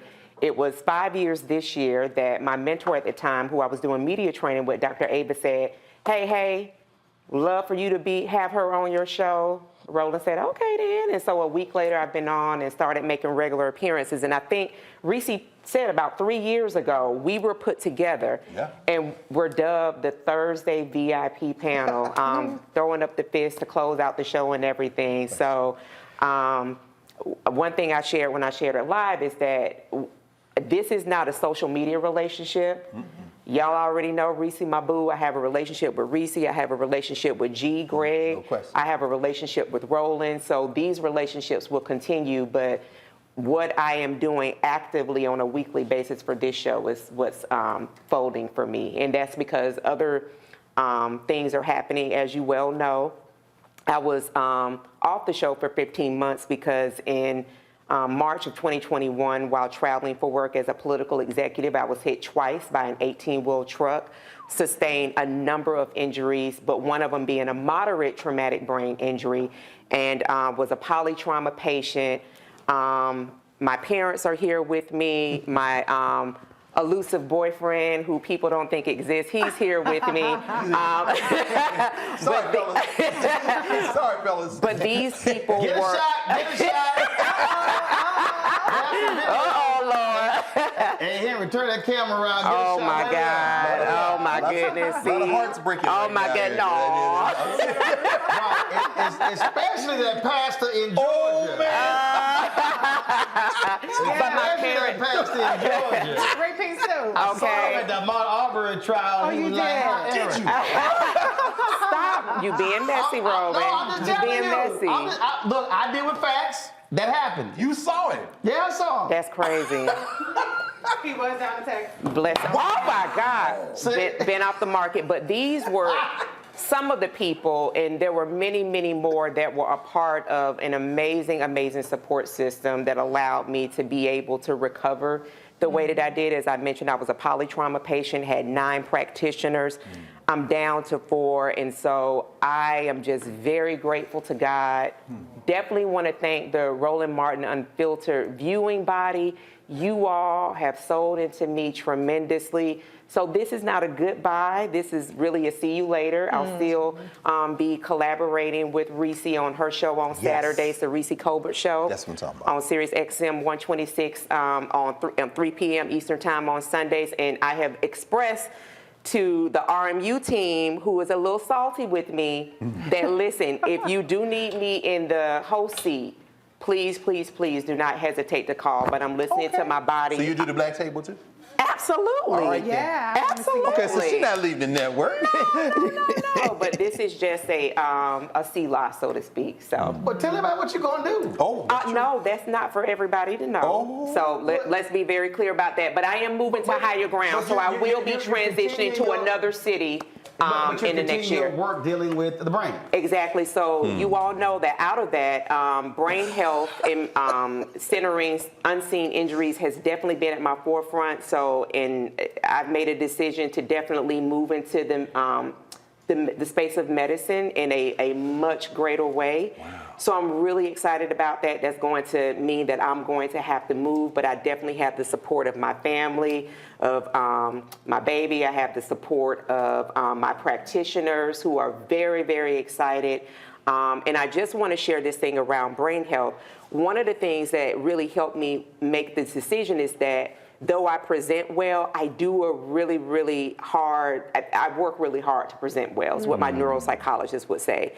My executive functioning, which is in your prefrontal cortex, that is where emotional regulation, processing, reasoning, all of that lies, which is why young people, which we've seen on the other side of the screen, unfortunately, insurance rates are kind of high because their prefrontal cortex is not closed until mid-late 20s. So for me, that part of my brain that houses emotional regulation, organizing thoughts, reasoning, processing, is not still fully healed. So I thank God that I, am walking in healing, but I'm not 100%. So there are some things that I have made a command decision to do as it relates to my body and to my brain. And so I just do offer, for those of you who are not connected to the Reframe Brain, it is a podcast. It is a wellness community. Go to the reframebrain.com for your 5 best brain health tips and a playlist curated with you in mind. And we'll get to connect twice a month. But again, I will not be a stranger. I'll still be connected. I feel like Dr. Bowman wants to say something. No question. No question. Erica, you're my sis. I love you. And this has, I was the third one to come into the fold in terms of the Thursday panel. And you're just irreplaceable. And you know what? It's not goodbye. It's not goodbye. It's just maybe see you less often on Thursdays, but we'll still see you. And you just really are a treasure. And the one thing I want people to know that people might not really know is Erica is a lot of fun. I think it's obvious. She's cool, right? Everybody knows that she's cool. But Erica is my fun girl. Erica is my, listen to Lola Brooke, Megan Thee Stallion. Ratchet. Turn up. Yeah, they get rowdy over there. Okay, we know about that. Lotto, Flo Millie, all the people. She's my, she's my ready to love, watch Ratchet TV. This woman is so multifaceted and so dynamic, and so I'm excited that you're moving into a space that can showcase all of your range, and really, you're just such a blessing to all of us. So thank you for letting me be beside you this long. Absolutely. No, I can't. I'm just gonna keep it short because that was the sisterly connection we needed to see. I remember before COVID hit, and we were in the other spot. And there was one night when all the sisters were together, and I took a picture. I said, "This is beautiful." I have it framed. I have it framed. Okay. I have it framed. That is such a beautiful moment. And then, of course, the most recent one when y'all was sitting there giving shade in the studio the night of election night. I'm like, bless her, Jesus. But I tell you what, I was watching the vice president at Cape Coast at the dungeon the other day, and she stood up to the podium to speak, and she got choked up. Yeah. And I said, anybody been sitting in that dungeon, Roland knows, any of us knows, I've been there. You can't be unmoved. Yeah. When I think about you, Erica, I think about somebody who has not only the strongest character, but as a black person, as a person of African descent, that kind of emotion that you have the ability to channel and come through the screen. Any of y'all watch? Especially when we start talking about getting the strap. I'll be like, look, I'll ride with Erica. You know what I'm saying? Where we at? He said, period, let's go. Where and I'm we just at? saying, you can't fake that kind of thing. Yeah. So thank you, sis. You know I love you. And we all going to be together anyway. I'm glad you're still going to be with Reese on Saturdays. Yeah. You still with your network. Yeah. And, Roland Martin made this the blackest place, but you made it a little bit blacker. So we appreciate you. I appreciate you, boo. Well, my position is simple. I've always said that it's about creating a space, opportunity for people to be able to do what they do. You don't have the platform, you can't actually showcase talents, and so when Ava's like, hey, I got somebody want to come on, I'm like, all right, let's see what she can do. I like we'll throw on, and then you came on, you did the same thing Reese did, like trying to be all like cautious. I'm like, That ain't what we do. That ain't what we do. Yep. Just do you. Yeah. And so it's been absolutely great bringing all your Georgia-ness to the show. And so good luck in future endeavors. It's been fabulous. And it's always a matter of having a ball. So we appreciate hanging out on Thursdays with you and Reese and Greg. And folks, whenever I travel, people always stop me every time. Yo, tell Greg, tell Erica, tell Reese, hey. And it always happens. And of course,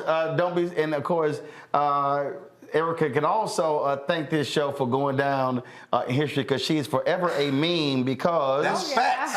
Wait, you got it?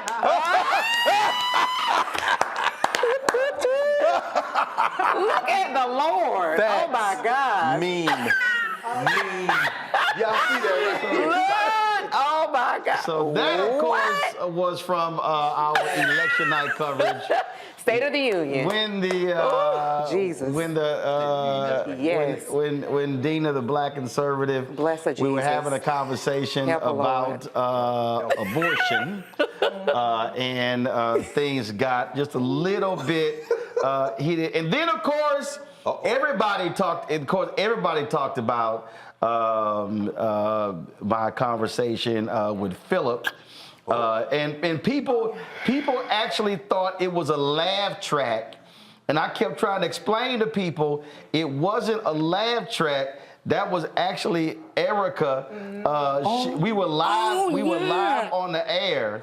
We were live on the air, and people were like, "Yo, who was that person back there? Who was? Y'all think I'm joking? Play it. Let me help you out with something." Let me just help you out with something, Philip. Usually I ask for help if I need. No, because you need some help right now, Philip. Like, you need some help real bad. If I said, I have never, ever seen Philip in a red tie, and if somebody says, Roland, have you ever met Philip? No. Have you ever seen Philip on TV? No. Have you ever seen Philip at an event? No. Well, hell, if you ain't never seen Philip, of course you ain't never seen Philip in a red tie. So how can you say people are not protesting black-on-black violence in Chicago, but they are, but you haven't seen it, and you've made no attempt to find out it exists.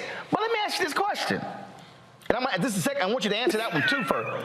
Why are you so worried about Chicago and you ain't focused on crime in Indianapolis? We are focused on crime in Indianapolis. So why are you bringing up Chicago, though? Because I'm sorry, go back to my iPad.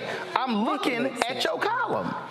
You simply state, I've had the opportunity to work with my local police department. So you don't name it. You say, I'm laughing. So people thought they thought it was a laugh track. No, Erica's microphone was up. Look at my dad leaning in. Because my dad has told me about making faces and keeping it together. Erica was,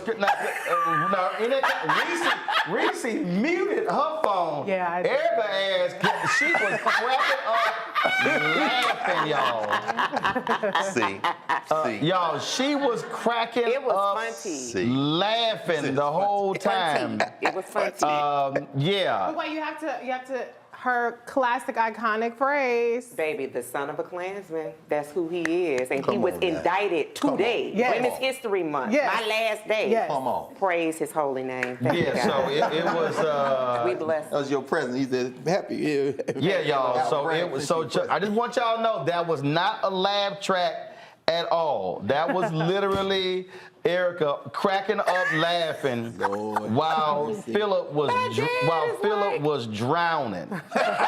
Oh yeah. While Philip being drowned. Listen, well, that boy was waterboarded. Well, that boy voluntarily. Well, that boy was just drowning, and just in case. Because, see, y'all, we showed y'all one. I can't find a full screen video, so I'm going to play. This is what we posted. Just look at all the faces Erica just made. Come on, go ahead, go to it, y'all. Don't look, Dad. Turn it up. Don't look, Dad. Everywhere, rolling. South Carolina, South Carolina, North Carolina, Tennessee, Georgia, Arkansas, Texas, Mississippi, Alabama. Exactly. They all are against Medicaid mentioned, and rural hospitals. Are you telling me rural hospitals? Are you literally telling me that rural hospitals in Mississippi, Alabama, Texas, Arkansas, Tennessee, Georgia, North Carolina, South Carolina are not shutting down? Hold up, y'all. I gotta run that back. Tennessee, Georgia. I gotta run that. South Carolina are not shutting down. Are you actually telling me that? I am not telling you that. Come on, y'all.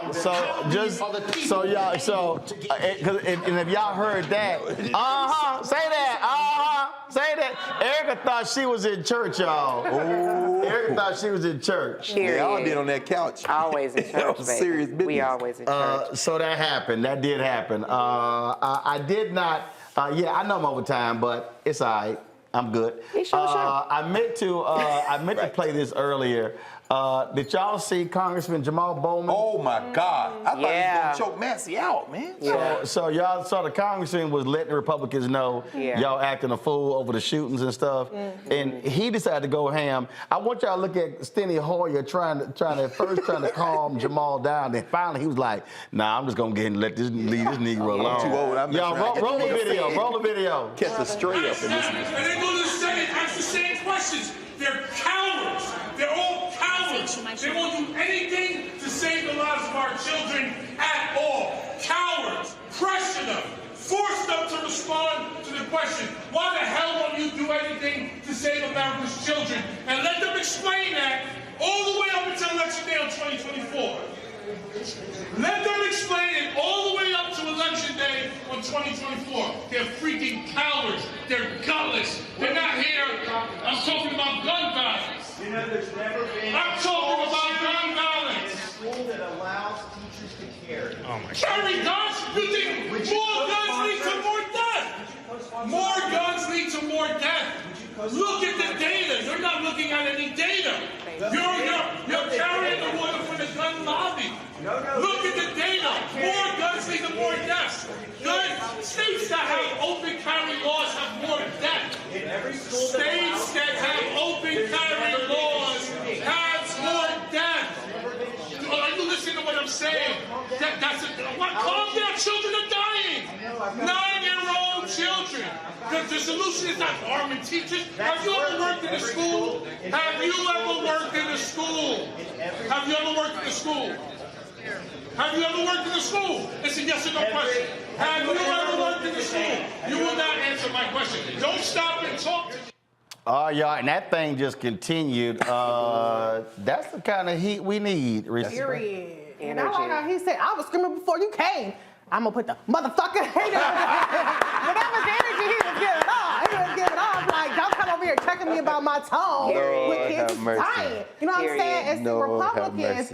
They act the ass because we saw how they acted during the McCarthy confirmation, not confirmation situation. That's right. And they were showing their whole ass the whole time, but they like to talk about decorum when they're trying to mute Democrats and they're trying to mute conversations about things that they are complicit on. And so I like the energy. I want everybody to have that energy, but the bottom line is the people we need to have that energy are the non-voters because the Republicans have put their flag in the sand. Abbott just mollywopped Beto in the mass shooting capital. That's right. Kemp, DeSantis, mollywopped their, okay, maybe not mollywopped. 75% of young voters in Texas did not vote. Exactly. So the people we need to have that energy are the people that are sitting at home on their ass refusing to vote. Well, I ain't got no reason to vote. Both of these parties are the same. Okay, so when these kids keep dying, that's on you. That's My God.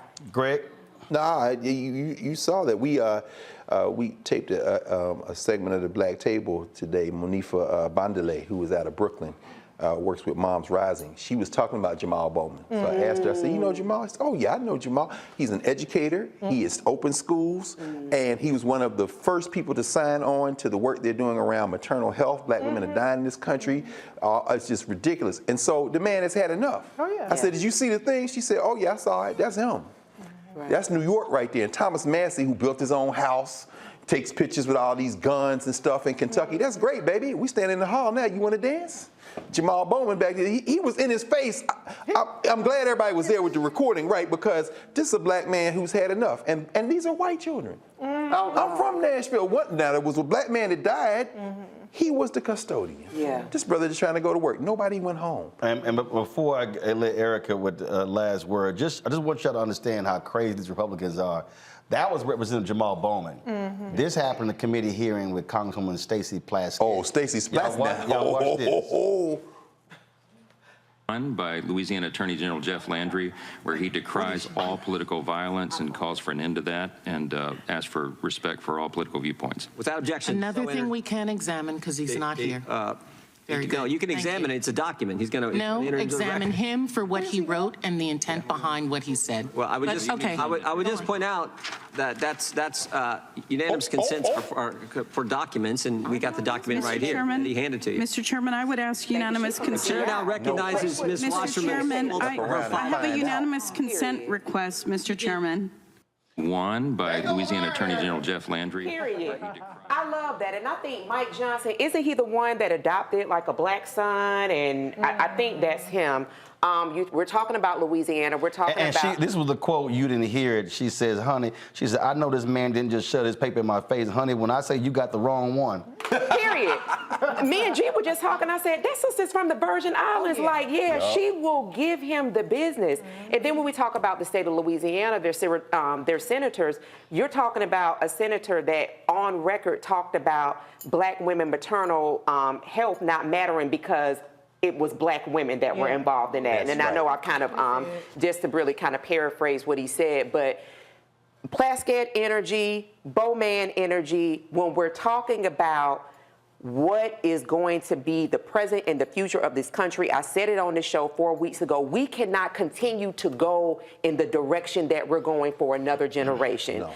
And Reese talked about earlier that really the direction of the country is being decided by Republicans and non-voters. So listen, that 18 to 24 bracket, Roland just brought forth that 75% of those eligible young voters in Texas did not vote.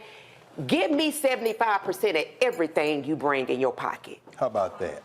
Give me 75%. Come on here. Then tell me what that feels like, because that is literally the translation. This show on its base, on its face, talks about economic components and how that drives everything. That's right. If you will give me 75% of everything you bring in, even if it's Chanel, Gucci, if it's Dollar General, give me 75% of that and your cash, I will shut up about voting. You won't ever hear me talk about it again, but that's definitely not going to happen. You have got to engage. It is not an inconvenience. Being where people who have died via Harriet Tubman have been hundreds of years ago, I guarantee you that's an inconvenience. How about that? All right, Erica. Yes, final word on the show. We appreciate it. Look forward to when you come on back with your matching lipstick and your outfit. I saw you. Yeah, I peeped that. Let me also, let me thank Greg, Reese, Erica. I appreciate it. You got your parents here. That's it. You got your parents. Yeah, my mom and my dad. You got your mom and your dad. And my boyfriend. And you got your boyfriend who's actually, it's not AI. It's a real person. Him real. There you go. Mom, dad, Chris. And of course, Greg, her dad belongs to the coldest and the boldest. Come on. My daddy is an alpha. The only fraternity that exists, Alpha Phi Alpha Fraternity Incorporated. Period. Shout out to Julian Mavo's class over there. There she go. Hey, Dean. That's right. Glad to have y'all here. Hope y'all enjoyed the show. To the rest of y'all, don't be trying to get no ideas, trying to bring y'all classes. People be hitting me up. Hey, can we come by the studio? I'm like, if you ain't cut a check, you ain't joined the fan club, you can't. Listen, because we have done that. Okay? Just let y'all know. And I know I saw y'all heard that Xavier's coming by Yak. So these are two black-owned liquor brands. And I expect them to also send us a check for this free-ass advertising we gave them. So be sure. So Carol, be sure to tell Halo 7 and tell Sazerac and Rye cut that check. Yes. For the hold on, let me get it right there. So yes. So y'all already know, and this is all. So y'all gotta understand how black this show is. This is Donnell Rollins' candle. Comedian, Ashy Larry. Yeah. So his candles, Donnell Rollins black ash hand poured. No way. I'm trying to tell you, hand poured Senate candle, and so that's his. Ashy Larry got a candle. Yep. I actually we told to burn that sucker out. Yeah, we'll totally burn. We done burned that sucker. Ass left in here. So y'all see how we do on this show. Wow. Everything black. Extra black. Here on Roland Martin Unfiltered. That's it, y'all. I'm way over time. We appreciate. Glad to have the panel in the house. We'll do this thing again. And to all y'all who are watching. I keep saying this, and I can't employ y'all anymore. Your resources matter. Y'all have no idea. I'm fighting this thing every single day with these ad agencies and these companies. They come to us and they say, oh, we don't buy news because, it's controversial, it's opinion. Yet when I see these pharmaceutical ads on Fox News, when I see these ads on MSNBC, I'm like, they give an opinion over there. And by the way, Eli Lilly, Pfizer, AstraZeneca, Johnson & Johnson, Bristol Squibb Myers, I'm coming after y'all too. And just so y'all know, and so to everybody who's watching, I'm telling y'all, without our fan support, we would not still be here. Our fans have contributed about $2 million over the last 4.5 years. And that's a series of $1, $5, $10, $25, on average $50 donations. I went to the mailbox yesterday. This is literally, these are actually checks and money orders. These are all the black people who say, I ain't giving no Cash App, Zelle.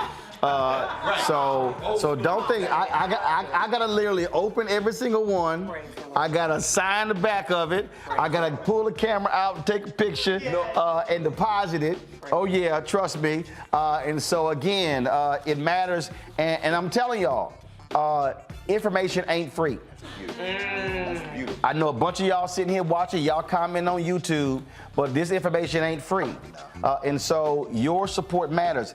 Let me tell y'all something. When I say if 20,000 of our fans give on average $50 a year, that's $1 million.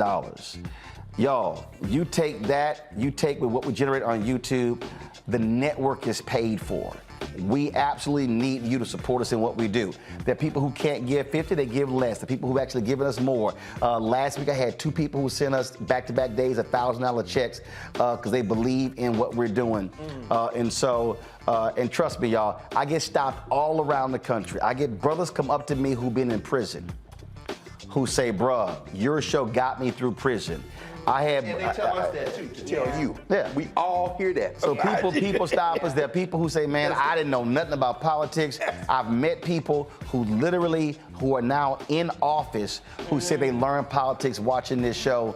And so when I say, y'all, it matters, it matters. And so please support us in what we do. I'm telling y'all, it's crucial.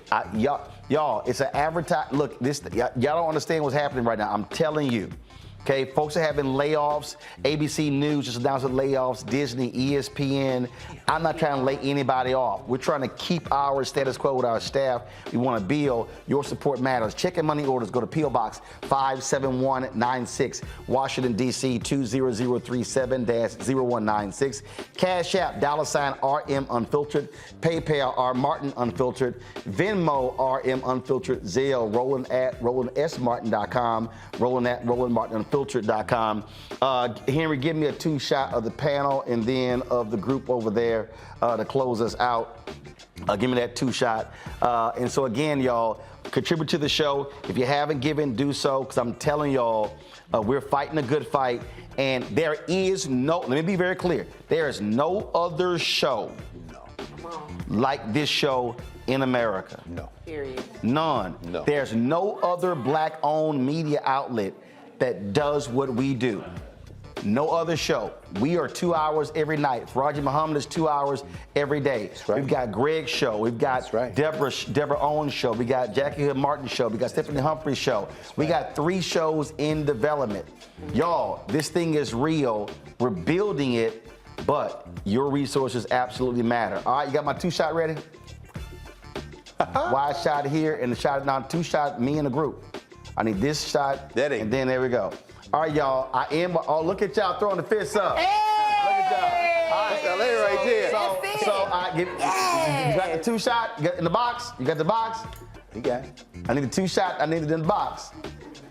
All right. So this is how y'all. I end my show with holla. That's how I end the show. And very loud. So you can't be all meek and everything. All right. We waiting on Henry to get this damn shot. All right. We got a programmer in the switcher. Do do do do do do do. I'll play the Jeopardy. There it is. He got it. All right, here we go.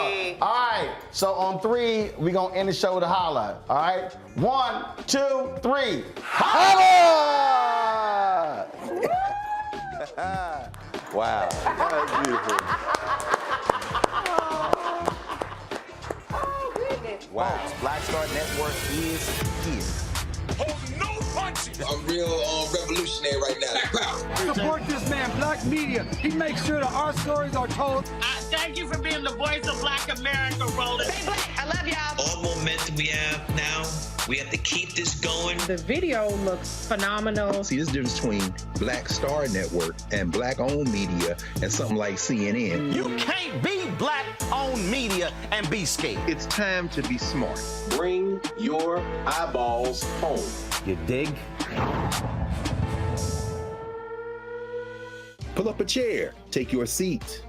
The Black Tape with me, Dr. Greg Carr, here on the Black Star Network. Every week, we'll take a deeper dive into the world we're living in.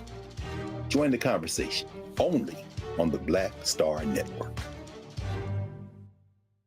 Hi, I'm Dr. Jackie Hood Martin, and I have a question for you. Ever feel as if your life is teetering and the weight and pressure of the world is consistently on your shoulders? Well, let me tell you, living a balanced life isn't easy. Join me each Tuesday on Black Star Network for a Balanced Life with Dr. Jackie.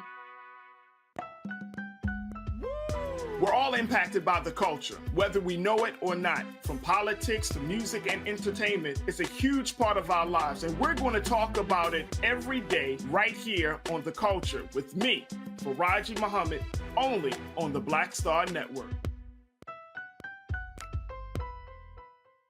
I'm Deborah Owens, America's Wealth Coach, and my new show, Get Wealthy, focuses on the things that your financial advisor and bank isn't telling you, but you absolutely need to know. So watch Get Wealthy on the Black Star Network.